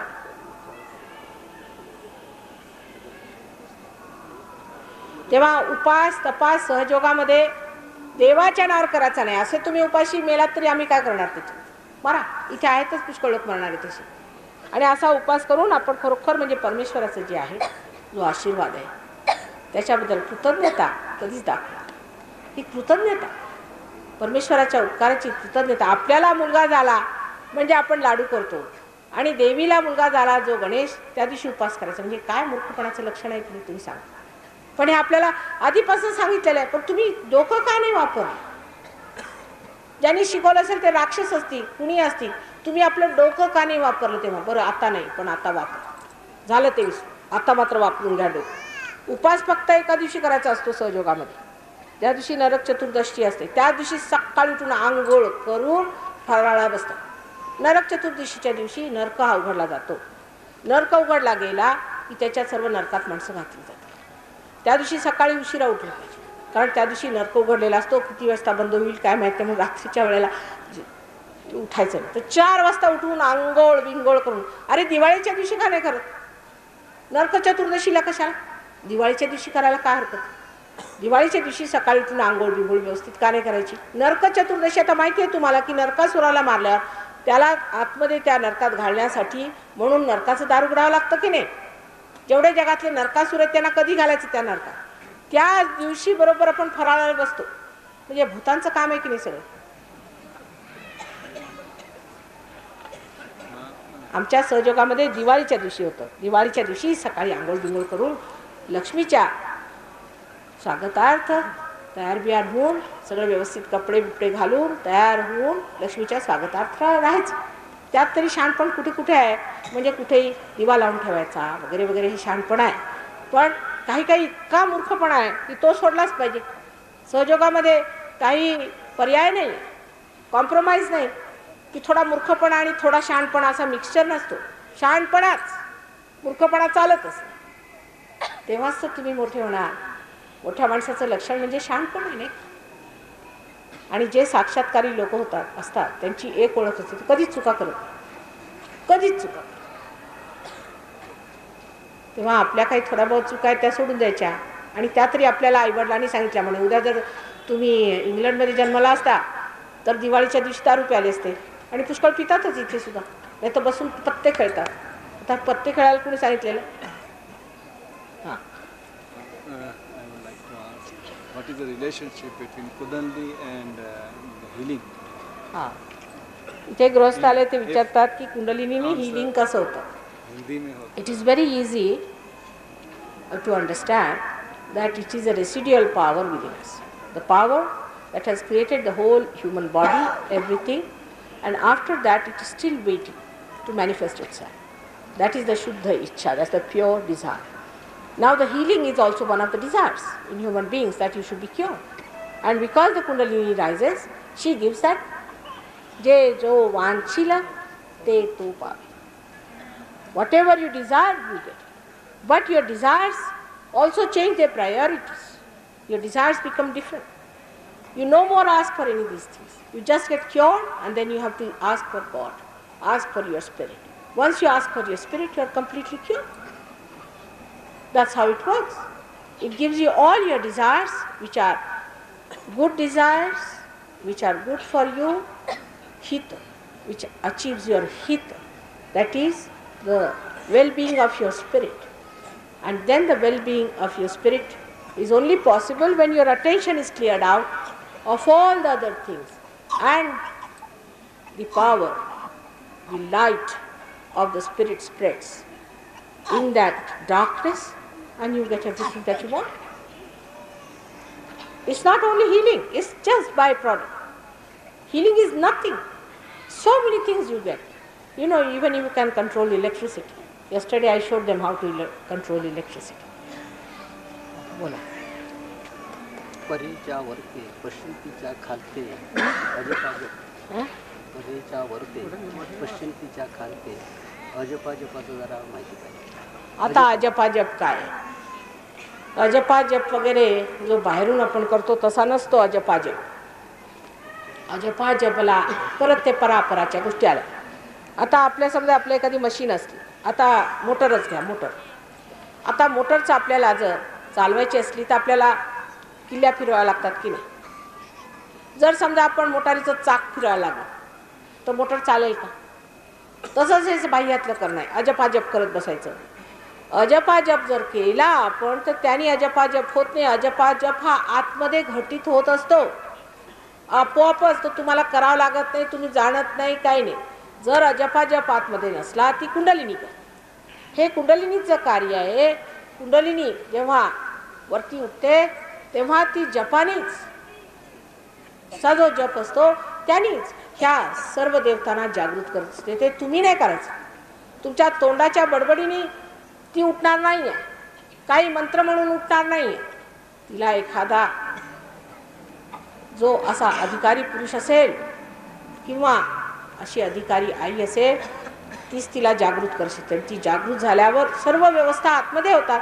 अहो, कुंडलिनीचं जागरण दिसायला सोपं पडतं, पण काहीतरी आतमध्ये होतच असेल ती घटना. त्यातली एक घटना अशी होते की पोटामध्ये एकदम खेचण्यासारखं होतं, पण ते तुम्हाला लागत नाही. ती कुंडलिनी एवढी जपून काम करते, तुम्हाला लागत नाही. इथे खेचरी घडते. म्हणून पुष्कळ लोकांनी काय केलं, खेचरी घडते तर जीभ कापायची, मागे जीभ घालायची आणि खेचरी करायची. त्यांनी काय चढणार आहे कुंडलिनी? उलट तुमच्या जीभा अशा कुत्र्यासारख्या लटकत राहतील. हे असे मूर्खपणाची पुष्कळ काम आहेत. आता अजपा जप जप जप जप करण्याला काय होणार? कधीच होणार नाही का? ते आतमध्ये जी कुंडलिनी चढते ती त्या जपाला धरून सगळ्यांना जागृती कशी जागृत करते. कुंडलिनी ह्या देवतांना जागृत कशी? समजा आता हृदयचक्रावरती आहे, हृदयचक्रावर जगदंबेचं स्थान आहे. तुम्ही म्हणा अथवा नका म्हणू, ते जागृत कसं होतं? ती कुंडलिनी म्हणते. तिच्यामध्ये बीजमंत्र असतात. जेव्हा तिचं मुवमेंट सुरू होतं तेव्हा ते बीजमंत्र असे मंत्र म्हणत असतात. ते अजपा जप म्हणजे जपायचंच नाही, असे अजपा जप असतात. पण होतं काय? आपण बसून म्हणायला होतं जप जप जप जप जप, रामाचं नाव कृष्णाचं नाव असं घ्यायला लागलो म्हणजे काय होणार? कोणत्या तरी राम नावाचं भूत आपल्यात येतं आणि ते बोलू लागतं राम राम राम राम राम राम राम राम आतमध्ये, म्हणजे अजपा झाला. हे चुकीचं आहे. कुंडलिनीने केलेला जप हा जपा जप आहे, तुम्ही केलेला नाही. हा फरक समजला पाहिजे सूक्ष्मात.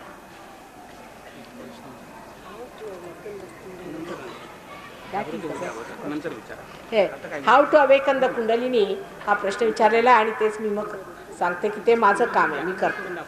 That is my job, I do.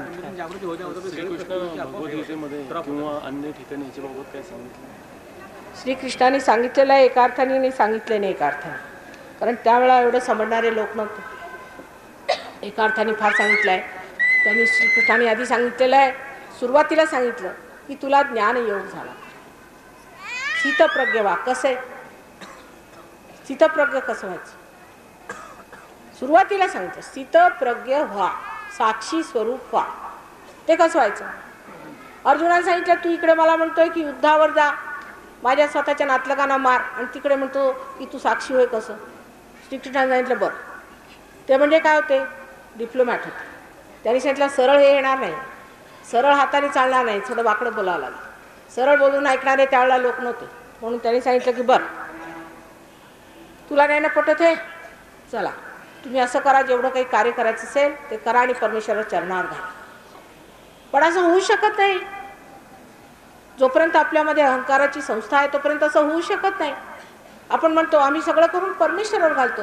ब्लॅकचा पैसा आला तो आम्ही परमेश्वरालाच देतो सगळं काही. मग आम्ही एखाद्याचं शिर उडवलं आणि ते परमेश्वरावर घालायचं, मर्डर केलं ते परमेश्वरावर घालायचं. परमेश्वरच करतोय असं का? तुमच्या खिशात आहे का परमेश्वर? असा विचार करा तुम्ही. तर त्यांनी असं सांगितलं की जे काही कार्य करायचं ते परमेश्वरावर घाला. म्हणजे ह्याला असं म्हणतात ॲब्सर्ड कंडिशन्स. अशी एक समोर आणून स्थिती ठेवायची की जी होऊ शकत. म्हणजे माणसाच्या डोक्यातील किंवा असं तर काही होत नाही, मीच करतोय मग असं कसं मी परमेश्वरावर कसं घालतो, ही त्याच्यात जागृती. म्हणून त्याने सांगितलं की तुम्ही जे काय करायचं ते परमेश्वरावर घाला. आणि पुष्कळ लोक मला विचारतात माताजी आम्ही जेवढं करतो परमेश्वरावर घालतो. अहो तिथे इगो बसलेला दिसतोय ना मला तुमच्या डोक्यात.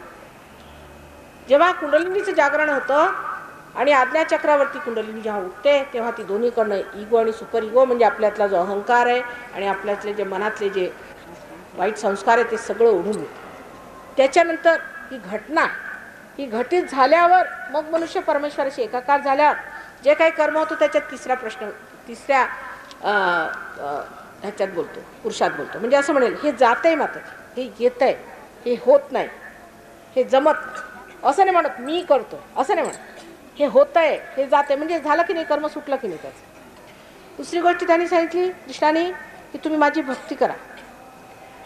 केले तर पत्रम पुष्पम फलम तोयम, जे काही असेल ते मी घेईन. पण द्यायच्या वेळा एक शब्द घातलेला आहे, त्याच्यावरती सगळं नाचवलेलं आहे त्यांनी. त्यांनी म्हटलं अनन्य भक्ती करा. अनन्य कशी होणार जेव्हा दुसरा नाही, म्हणजे पार व्हायला पाहिजे की नाही. अहो एक साधी गोष्ट आहे, जोपर्यंत तुमचं कनेक्शन होणाऱ्या भक्तीला काय अर्थ आहे. त्यांनी सांगितलं अनन्य, सारखं अनन्य भक्तीवरती जोर आहे. अनन्य करतं कोण? म्हणजे पराभक्ती. पराभक्ती सांगितली त्यांनी, ही स्थिती सांगितलेली आहे. कुंडलिनी त्यावेळेला बोलले नाहीत ते, कारण त्यावेळेला कुंडलिनीचं कार्य फार गुप्त रीतीने नाथपंथी वगैरे मंडळी करत असे. त्यावेळेला हे फार गुप्त रीतीने होत असे, कारण त्या लायकीचे लोक. आज तुमची लायकी जास्त आहे. बस एक काय नारळ, आम्ही नारळ फोटो हा त्याला काय झालं तुमच्या नारळाला तुमच्या घरात काहीतरी असतात गडबड हो असतात आणि दुसरं काही गुरुगिरू आहेत का घरात त्यांचे फोटो असणार असले पाहिजे हा पण मुली असतील काहीतरी हो भेगा नाही पडल्या पाहिजे भेगा पडल्या म्हणजे चांगलं नाही त्याचं लक्षण ठीक नाही हो बघू आम्ही तुम्हाला बघू मी सांगेन काय करायचं असं काय म्हणता हा अंगात येणे हा काय प्रकार आहे हा भूतांचा प्रकार आहे पक्का महाभूतांचा प्रकार आहे अंगात येणं ज्या माणसाच्या अंगात येतं तेव्हा असा विचार केला पाहिजे आमच्या मोलकर्णीच्या अंगात यायचं म्हणजे काय आता देवीला आणखी काही धंदा नाही राहिला मोलकर्णीच्या अंगात जाती आणि इतकी गाणेडी बाई होती ती आंघोळ करायची नाही गाणेडे संबंध तिचे फार वाईट तुम्ही आणि तिच्या अंगात यायचं शेवटी ती अंगात येऊन आमच्या नोकरीला सोडून गेली नशी कारण मी सगळ्यांना सांगायची तिला सोडा तर घरात आणखीन लोक म्हणायचे नाही तिच्यात देवी म्हटलं हे काय देवीचं लक्षण आहे अशा घाणेड्या बायचांना तिला घोड्याचे नंबर जाऊन विचारायचे अहो काय तुम्ही देवाला समजलं तरी काय मला समजत नाही तो अंगात येऊन काय जिंगेल अहो ह्या सर्व सृष्टीला बनवणारा जो परमेश्वर आहे ह्या सृष्टीची रचना करणारा जो परमेश्वर आहे आणि ज्या देवीने ह्या सर्वांना एवढ्या मोठ्या स्थितीला आणलेलं आहे तो काय माणसाच्या अशा अंगातून जिंकणार आहे काहीतरी डोकं लावा बट डोकं कुठे जातं देवाच्या बाबतीत मला समजा बाकी बाबतीत फार डोकं आहे आपल्याला पण फक्त परमेश्वराच्या बाबतीत डोकं नाही अंगात येणं फार भयंकर प्रकार आहे असं जर एखाद्या माणसाला अंगात येत असलं दूर राहिलं पाहिजे उलट रोगाचं निदान आहे एखाद्या घरामध्ये जर अंगात येणारी बाई वगैरे असली आणि तिचे संबंध असला तर फार भयंकर पार्किन्सन्स वगैरे सारखे रोग होते इतकंच नव्हे पण असं असतं तर कॅन्सरचा रोग होऊ शकतो अशा बाईला घरात ठेवणं सुद्धा फार वाईट आहे पण काही नसलं तरी तिचा इलाज सहयोगात होतो तो करून घ्या फारच धोका आहे ते भयंकर धोका आहे तेव्हा काहीतरी देवावरती मग घालायचं ह्यांच्या अंगात येत होतं त्यांच्या आणि मग माझ्याकडे आले म्हणजे माताजी माझ्या हाताला अशा ह्या येतात मुंग्या येतात मला झोप येते मी बेशुद्ध होऊन पडते काय नाही तसं काही नाही आमच्या बहिणीला अंगात येतं म्हणून असं आणि तुम्ही काय करता आम्ही कुंकू बिंकू लावत असतो त्यांना आणि त्यांच्या पायाचं पाणी प्यायचं आणखीन भूतांच्या पायाचं पाणी आपण पित असतो करात आणखीन काय नाही मिळालं तर काय करायचं मग अशा रीतीच्या या अज्ञानाला काय म्हणावं बरं तुम्ही इतकं अज्ञान आहे आपल्या देशामध्ये इतकं अज्ञान आहे देवाबद्दल कधी कधी आश्चर्य वाटतं पण इंग्लंड अमेरिकेत कमीत कमी त्याला विचक्राफ्ट म्हणतात त्यांना तेवढं समजतं हे भूत आहे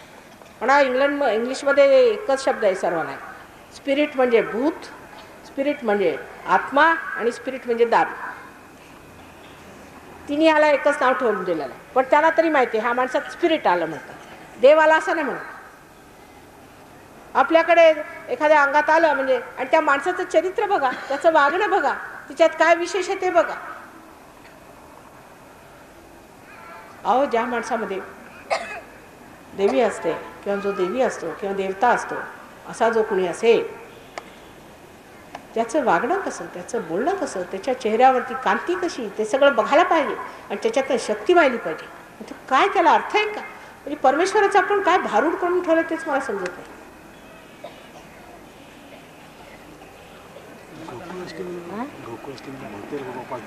ते मुळीच करायचं हे म्हणतात गोकुळ अष्टमीला सगळेजण उपवास धरतात तसं मुळीच करायचं नाही कृष्णाचा जन्म झालेला आहे काय वाटतं तुम्हाला कृष्णाने जन्म घेतला म्हणजे केवढं मोठं कार्य केलं ह्या देशामध्ये आला म्हणजे त्याचं काही महात्म्य सोडून त्या दिवशी सगळे लोक उपवास करतात कृष्णच रागवलेला आहे या देशावरती असा सत्यानाश करून टाकेल की नाही अशा लोकांचा जे जे उपवास करतील त्याच्या वाढदिवसाला तर त्याच्या दिवशी काहीतरी गौरवाचं घाललं पाहिजे त्या दिवशी काहीतरी विशेष पक्वान्न केलं पाहिजे त्याला खायला दही दूध लागतं तर ते दही दूध केलं पाहिजे त्याला लोण्याचा शौक आहे तर लोण्याचं काहीतरी केलं पाहिजे ते सोडून आणखी त्या दिवशी तुम्ही उपवास करता सर्व सत्यानाशाचं आपलं कुणी सांगितलं तुम्हाला पहिल्यांदा हे मला तुम्ही सांगा उपवास करायला काय म्हणतात काय प्रश्न काय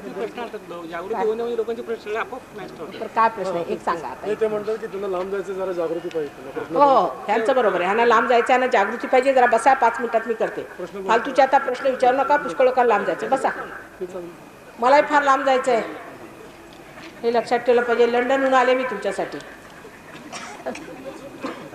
पाणी द्या हां आता जागृतीचं का आता शांतपणाने बसायचं सगळ्यांनी आता मी उपवास केला म्हणून काही पाप लागलेलं नाही कुणालाच हे लक्षात ठेवलं पाहिजे नाही तर मी असं चुकीचं का केलं असंही दुसरं असतं माझं हे चुकलं माझा अपराध झाला असं काही विचार करायचा नाही आईच्या समोर कोणताच दोष नसतो. ती सांगते पण सगळा दोष पदरात घेते ना, हे लक्षात ठेवलं पाहिजे. तेव्हा तुमचा कोणताच दोष नाही आहे.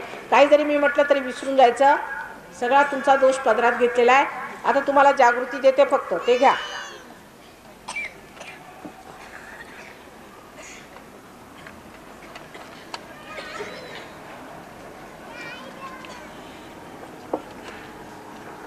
जरा पुढे घ्या, थोडं इथे की नाही, थोडा खळगा आहे.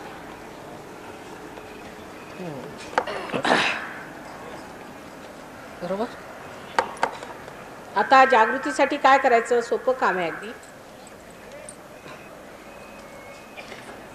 या पुण्यभूमीवर तुम्ही बसलेले आहात, हा फार फायदा आहे. जे लोक वर बसले त्यांनी खाली बसलं असतं तर बरं झालं असतं. असो तरी पहिल्यांदा ह्या पुण्यभूमीला नमस्कार 3दा करायचा.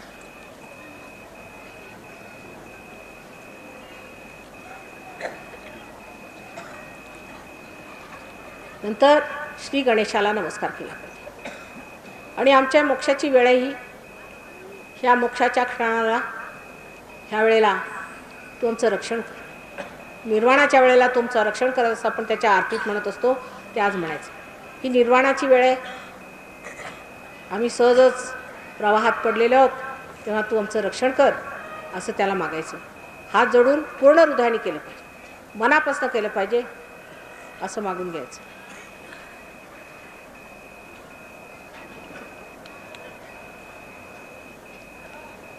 त्याच्यानंतर दोन्ही हात माझ्याकडे असे मांडीवर ठेवायचे, आरामात. डोकं फार खाली करायचं नाही, वर करायचं नाही. डोक्यावर टोप्या वगैरे नको, ते बरं, कारण ब्रह्मरंध्र उघडतं. आणि आईसमोर कशाला टोप्या पाहिजे, मी तुमचीच आहे, आपलीच आहे. आईशी सगळं आपलं मोकळेपणाने राहिलं पाहिजे, काही बंधनात नसलं पाहिजे. आणि दोन्ही हात माझ्याकडे, आणि डोक्यावर टोपी वगैरे असेल तर ती काढून टाकावी. आरामात बसा. चष्मा वगैरे काढलेला बरा, डोळेसुद्धा बरे होतात सहजोगाने. काही घट्ट बिट्ट असलं कमरेला तर हलकं करून घ्यावं. गळ्याला काही घट्ट असलं तर तेही हलकं करून घ्या.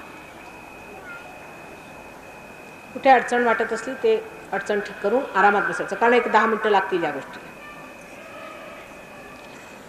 आता डावा हात जो आहे ही इच्छाशक्ती, इथे इच्छा म्हणून ती अशी मांडीवर ठेवायची. आणि उजवा हात ही क्रियाशक्ती आहे. क्रियाशक्तीने आपल्याला जी जी चक्र धरलेली आहे तिथे आपण व्हायब्रेशन्स द्यायचे, चैतन्य द्यायचं, आणि कुंडलिनी आपली वरवर चढत जाते. त्या मी जसं म्हणेन ते बरोबर समजावून सांगेन. तुम्ही डोळे उघडू नका, आणि बरोबर कळेल आपल्याला कसं करायचं. तेव्हा मुलांनी शांत राहायला पाहिजे, आणि मुलं जर रडत असले तर बाहेर घेऊन जातात. सगळ्यांना ध्यान करू द्या, फार जरुरी आहे. मुलांना बाहेर घेऊन जा जर रडत असले तर.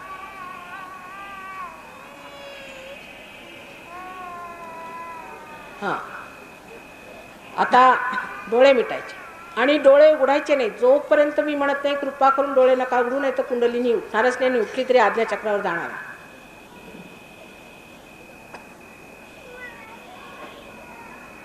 आता उजवा हात हृदयावर ठेवायचा.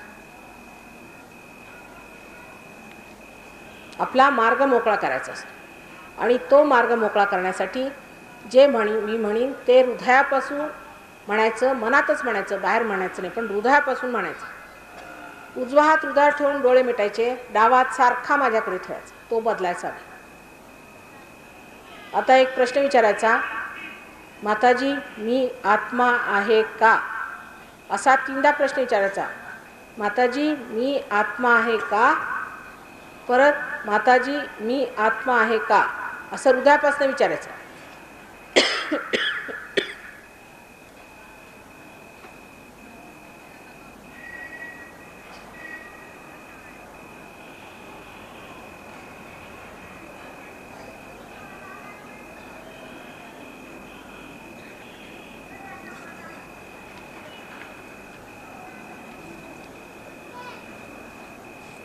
आता जर तुम्ही आत्मा आहात तर तुम्ही तुमचे गुरु सुद्धा आहात. तेव्हा प्रश्न विचारायचा, पोटावरती हात ठेवून 3दा. डावीकडे हात ठेवायचा, सर्व काम डावीकडे करायचं. उजवा हात डावीकडे ठेवायचा, हात उजवाच ठेवायचा. प्रश्न विचारायचा, माताजी मीच माझा गुरु आहे का, असं 3दा विचार.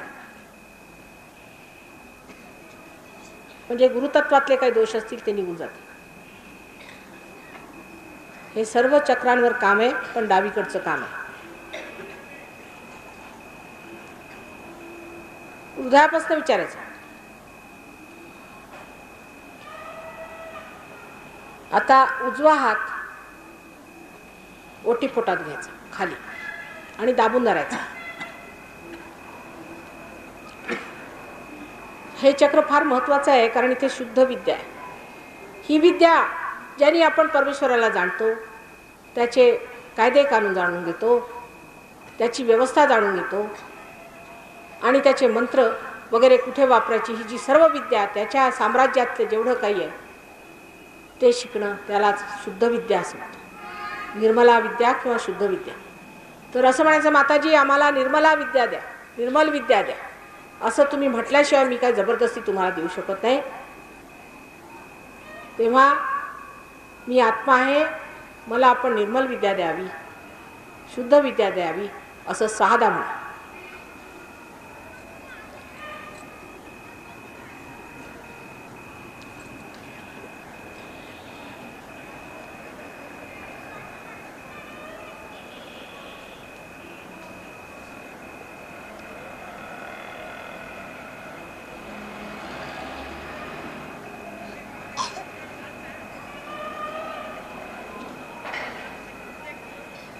आता परत तो हात उजवा हात ओटीपोटावर परत धरा.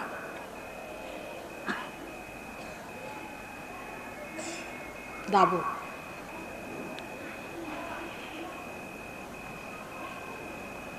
आणि पूर्ण म्हणायचं, माताजी मला शुद्ध विद्या द्या. 6दा म्हणा परत. ठीक नाही होऊन राहिलाय म्हणून म्हणते मी. तुमचा अधिकार आहे तो मागण्याचा, जन्मसिद्ध अधिकार आहे. सहज, सह म्हणजे तुमच्या बरोबर जन्मलेला हा योगाचा अधिकार आहे, तुम्ही मागून घेतलं पाहिजे. मला माताजी शुद्ध विद्या द्या, कृपा करून मला शुद्ध विद्या द्या, नम्रपणाने मागायला पाहिजे, असं 6दा म्हणायचं.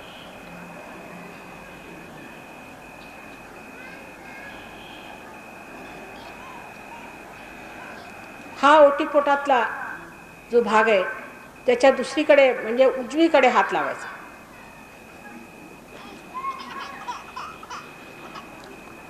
आणि 6दा म्हणायचं, माताजी माझी सर्व अविद्या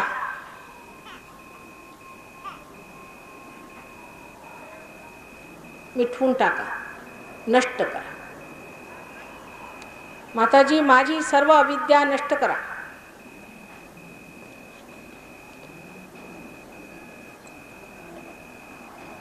ही सगळी अविद्या आहे. पारायण करणं, गुरूंच्याकडे जाणं, ही सगळी अविद्या आहे. पुस्तकं वाचणं, गीताची प्रवचनं ऐकणं, हे सगळी अविद्या आहे. बाह्यातलं आहे सगळं. पुष्कळांनी असं केलेलं आहे. त्याच्यामुळे माझी सगळी अविद्या दूर करा माताजी. अगदी पूर्ण मनाने कळकळीने म्हणायचं, म्हणजे जे काय असेल ते सुटेल, सुटलं पाहिजे आतून. फार येते.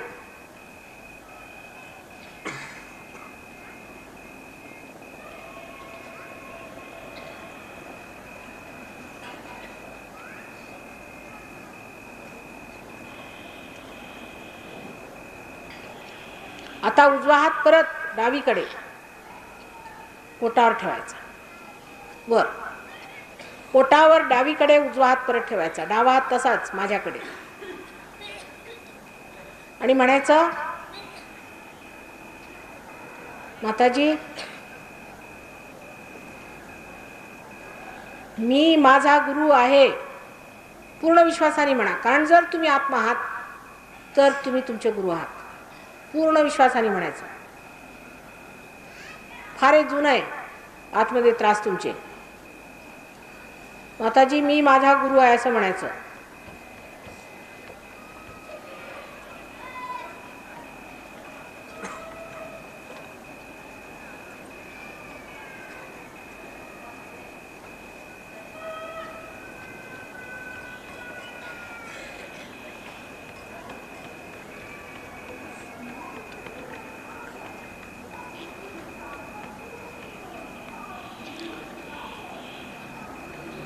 असं 10दा म्हणा, पूर्ण विश्वासाने. मी माझा गुरु आहे असं पूर्ण विश्वासाने 10दा म्हणा.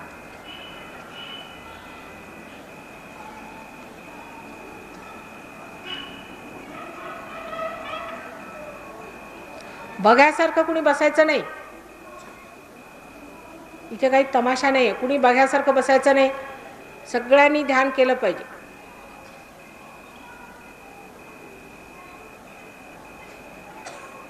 दादा म्हणायचं मी माझा गुरु आहे.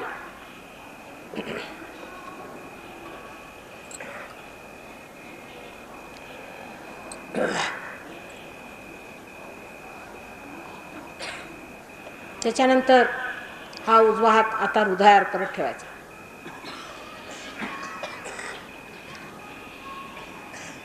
आता पूर्ण विश्वासाने म्हणायचं माताजी मी आत्मा आहे. तुम्ही आहात, तुम्ही आत्माच आहात. हे जे बाह्यातलं दिसतंय तुम्हाला, शरीर मन बुद्धी अहंकार आदी हे जे काही दिसतंय, हे सगळं अज्ञानामुळे दिसून आलं. डोळ्यावर पडदा आहे म्हणून. ते तुम्ही नाही, तुम्ही आत्मा आहात साक्षात. तेव्हा 12दा म्हणायचं माताजी मी आत्मा आहे.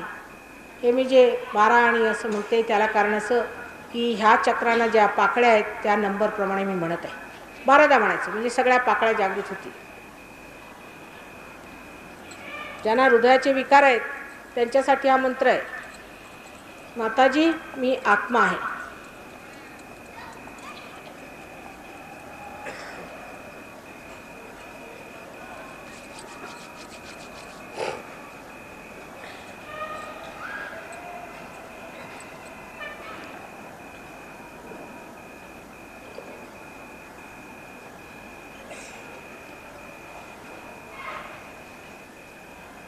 बारादा म्हणायचं.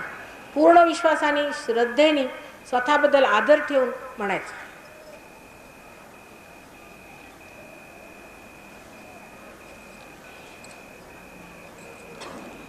त्यानंतर हा उजवा हात मानेच्या खाली खांद्यावर ठेवायचा डावीकडे, समोरून पुढून धरायचा. पुढून खांदा धरायचा मानेच्या खाली. हे चक्र फार धरलेलं असतं महाराष्ट्रात. कारण मनुष्याला जर तो तंबाखू खात नसला तर दुसरा हा रोग असतो की मी फार पतित आहे आणि मी फार वाईट आहे. हे म्हणजे पुस्तकं वाचून वाचून स्वतःला तो सारखं त्याला वाटतं सगळे रोग त्याला झालेले आहेत आणि परमेश्वर त्याच्यानं रागवलेला आहे वगैरे वगैरे. तेव्हा आत्मा हा निर्दोष आहे, पूर्णपणे निर्दोष आहे आणि तुम्ही निर्दोष आहात. तेव्हा असं म्हणायचं माताजी मी आत्मा आहे आणि मी पूर्णपणे निर्दोष आहे. नंतर मंत्र म्हटलेले असतात. चुकीचे मंत्र म्हटल्यामुळे सुद्धा हे चक्र धरलं जातं आणि हे चक्र आणि हृदय चक्र धरलं घेतलं म्हणजे हृदयाचे पुष्कळ विकार होतात. अंजायना वगैरे असे जे लिथार्जिक हार्टचे विकार होतात ते येतात. तेव्हा मी पतित नाही, मी पापी नाही, मी निर्दोष आहे असं म्हणा की मी आत्मा आहे आणि मी निर्दोष आहे. परत जो परमेश्वर आहे तो सर्वसमर्थ आहे, तो आनंदाचा सागर आहे, दयेचा सागर आहे. हे तर आहेच, पण सर्वात मुख्य म्हणजे तो क्षमेचा सागर आहे. त्या सागरापुढे तुम्ही कोणची अशी चूक करू शकाल जो आपल्या पदरात घेऊ शकत नाही. तेव्हा माताजी मी निर्दोष आहे, मी आत्मा आहे असं 16दा म्हटलं पाहिजे.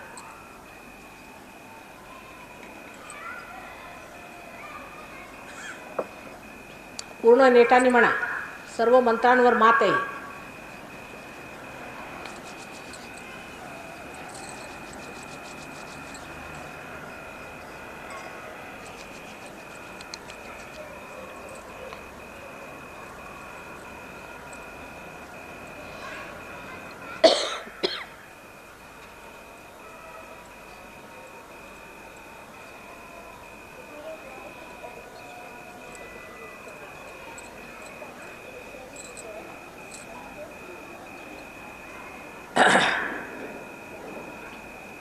आता हा हात कपाळावर आडवा धरायचा. डोळे उघडायचे नाही. कृपा करून आता अगदी डोळे उघडू नये.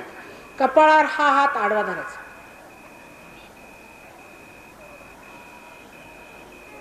डावा हात माझ्याकडे. या ठिकाणी असं म्हणायचं की माताजी मी सर्वांना क्षमा केली. हृदयापासून माताजी मी सर्वांना क्षमा केली. आता पुष्कळांचं असं म्हणणं असतं की आम्ही क्षमा करू शकत नाही, फार कठीण काम आहे माताजी, आमच्याच्याने क्षमा होत नाही. फार सोपं काम आहे. तुम्हाला म्हणायला काय जातं?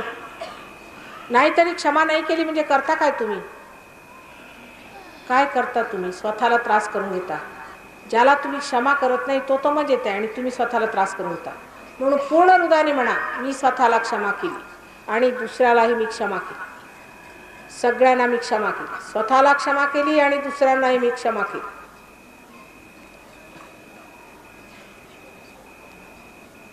कपाळावर आडवा हात ठेवायचा सर्वांनी, श्रद्धेने ठेवायचा. बघा तुमची कुंडलिनी चढवते मी. श्रद्धेने म्हणायचं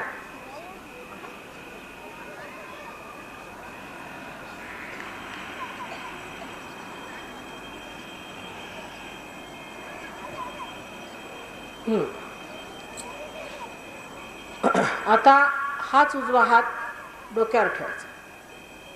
डोळे उघडू नये. म्हणजे हा तळ हात आपल्या टाळूवर ठेवायचा. टाळूवर दाबून धरायचा. तळ हात आपल्या डोक्यावर ठेवायचा आणि टाळूवर ठेवून दाबून धरायचा. आता हळूहळू फिरवायचा. हे सहस्त्राराचं स्थान आहे. त्याच्यामध्ये ब्रह्मरंध्र आहे. म्हणजे ज्याच्यातनं कुंडलिनी जेव्हा निघते तेव्हा ती ह्या ब्रह्माला प्राप्त होते. म्हणजे जी सर्वव्यापी परमेश्वराची प्रेमाची शक्ती आहे ती सूक्ष्म आहे, त्या शक्तीला प्राप्त होते. आणि सर्वप्रथम तुम्हाला ही शक्ती हाताला लागते जेव्हा कुंडलिनी ह्याच्यातनं ब्रह्मरंध्राला छेदते. हे छेदन झालं पाहिजे. पण ते मी जबरदस्ती करू शकत नाही. तुम्ही स्वतःचे स्वतंत्र आहात. म्हणून तुम्हाला म्हणावं लागेल की माताजी कृपा करून आम्हाला आत्मसाक्षात्कार द्यावा, आम्हाला पार करावं, आमचं ब्रह्मरंध्र छेदावं. आम्ही हृदयापासून तुमच्याजवळ मागतोय असं साधा म्हणा, पण हृदयापासून म्हटलं पाहिजे.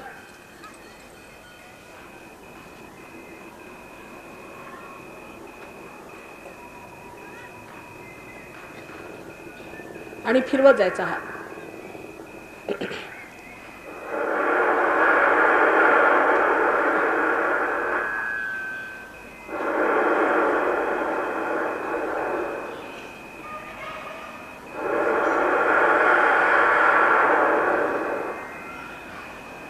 आता उजवा हात खाली ठेवायचा आणि डावा हात डोक्यावर ठेवा.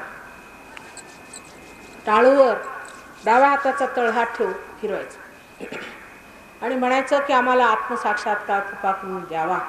माताजी कृपा करून आम्हाला आत्मसाक्षात्कार आपण द्यावा. मागितल्याशिवाय होणार नाही, म्हटल्याशिवाय होणार नाही. मी जबरदस्ती करू शकत नाही. इथे माझी मर्यादा संपते.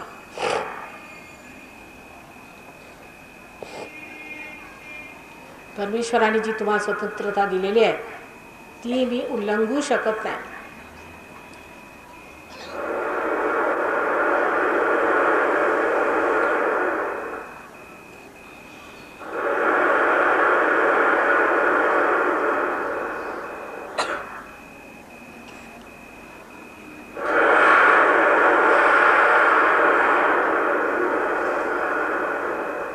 हृदयापासून म्हणा, कारण इथे हृदयचक्र आहे.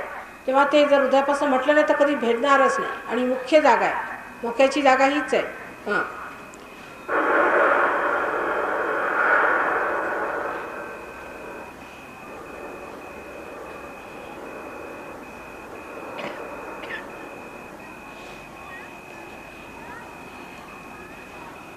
आता डावा हात खाली ठेवायचा, माझ्याकडे ठेवायचा आणि उजवा हात जमिनीवर ठेवायचा.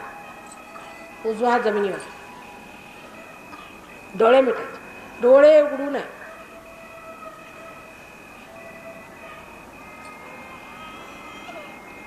आता ह्या भूमातेला म्हणायचं की आमच्यात जे काही जड वस्तू असतील, आमच्यात जे जड दोष असतील ते तू घे, आमच्यातले जड दोष तू घेऊन घे, असं भूमातेला हृदयात म्हणायचं. तीनदा म्हटलं तर ती सर्व तुमचे ओढून घेईल. आमच्यात जे काही जड दोष आहेत ते घे. जेवढे जड दोष असतील ते घे.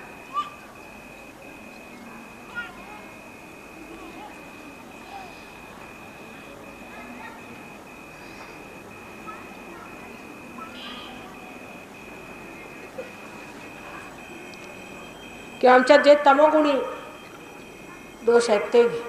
आमच्यात जे काही तमोगुणी दोष आहेत ते तू कृपा करून घे असं म्हणायचं पृथ्वी मातेला.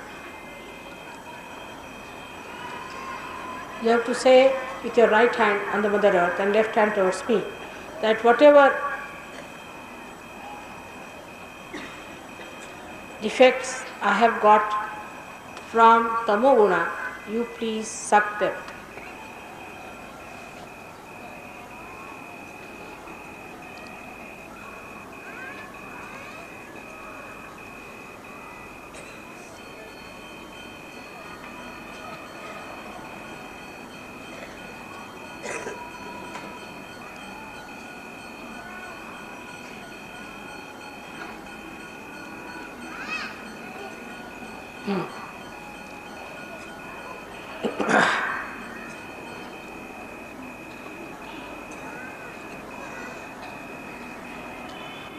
आता उजवा हात माझ्याकडे करायचा, डोळे उघडे करा आणि डावा हात असा वर आकाशाकडे. उजवा हात माझ्याकडे आणि डावा हात असा वर आकाशाकडे आणि म्हणायचं जे काय माझ्यामध्ये रजोगुणातले दोष आहेत ते हे आकाश तत्व तू घेऊन टाक, तू आपल्यात समावून घे. माझ्या जे रजोगुणी दोष आहेत ते आकाश तत्वा तू आपल्यामध्ये समावून घे.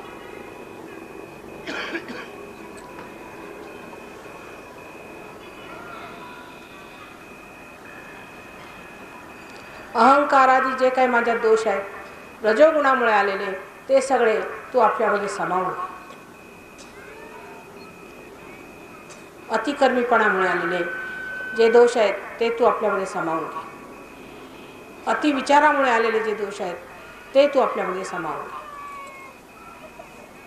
अतिवाचनामुळे आलेले जे दोष आहेत ते तू आपल्यामध्ये समावून घे.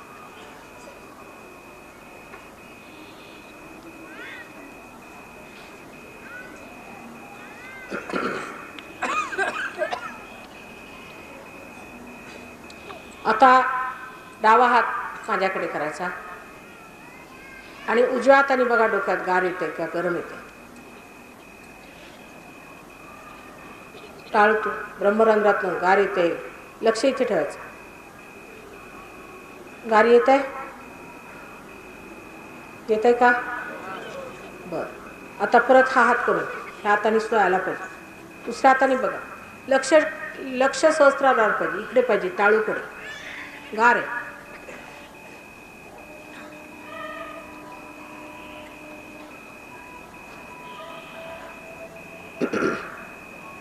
आता दोन्ही हात असे वर करायचे आकाशाकडे आणि म्हणायचं की ही जी ब्रह्मशक्ती आम्हाला हाताला लागली आहे, ही परमेश्वराची जिवंत शक्ती जी आमच्या हाताला लागली आहे माताजी, हीच आहे का? हीच चैतन्य आहे का? हेच आमच्या हाताला लागलेली हीच ब्रह्मशक्ती आहे का? ही जिवंत शक्ती आहे का? असा प्रश्न विचारायचा. हाताला असं गार लागेल, पहिल्यांदा ही जिवंत शक्ती मिळणार आपल्याला. म्हणजे प्राप्त व्हायला ती अगदी जवळच होती, पण अजून तिची जाणीव नव्हती झाली. ही जी जाणीव होते ही तीच ब्रह्मशक्ती आहे का? असा प्रश्न विचारायच्या मनामध्ये. ज्यानी सर्व जिवंत कार्य होतात, फुलांची फळं होतात. आलं? हातात गार वाटत आहे?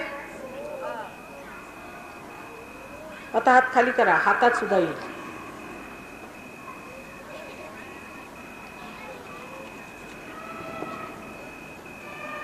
आता स्वतःला बंधनात कसं ठेवायचं, जागृती कशी करायची ते मी तुम्हाला दाखवते. ते करायचं व्यवस्थित. डावा हात माझ्याकडे, अगदी लक्ष इथे ठेवा, दुसरे इकडे तिकडे लक्ष करायचं नाही. लक्ष माझ्याकडे पूर्णपणे लक्ष ठेवून केलं तर कार्य फार लवकर होऊ शकतं. डावा हात माझ्याकडे आणि उजव्या हाताने बंधनं द्यायची असतात, तेव्हा उजवा हात इकडे असा डावीकडे ठेवायचा आणि वर उचलून डोक्यावरून इकडे घालायचा. एक, हे बंधन एक झालं एका चक्राला. परत मागे हात तसाच आणायचा मग दुसरं बंधन दुसऱ्या चक्रावर खाली घालायचं. मग तिसरं बंधन, मग चौथं बंधन, मग पाचवं बंधन आणि मग सहावं बंधन. शेवटी सातवं बंधन घालायचं. आता कुंडलिनी आपली उचलायची, कारण आता आपण बसलो आपल्या ह्याला आपण बंधन दिले व्यक्तित्वाला. आता कुंडलिनी उचलायची. डावा हात पुढे ठेवायचा, असा डावा हात पुढे ठेवायचा आपल्या कुंडलिनी समोर बसलेल्या स्थितीत सुद्धा, आणि उजवा हात वर समोर खाली मागे असा फिरवायचा घड्याळाच्या काट्यासारखा. हां, आता उचलत जायची कुंडलिनी, स्वतःची उचला. तुमची उचलता येते तुम्हाला, बघा अशी अशी उचलत जायची.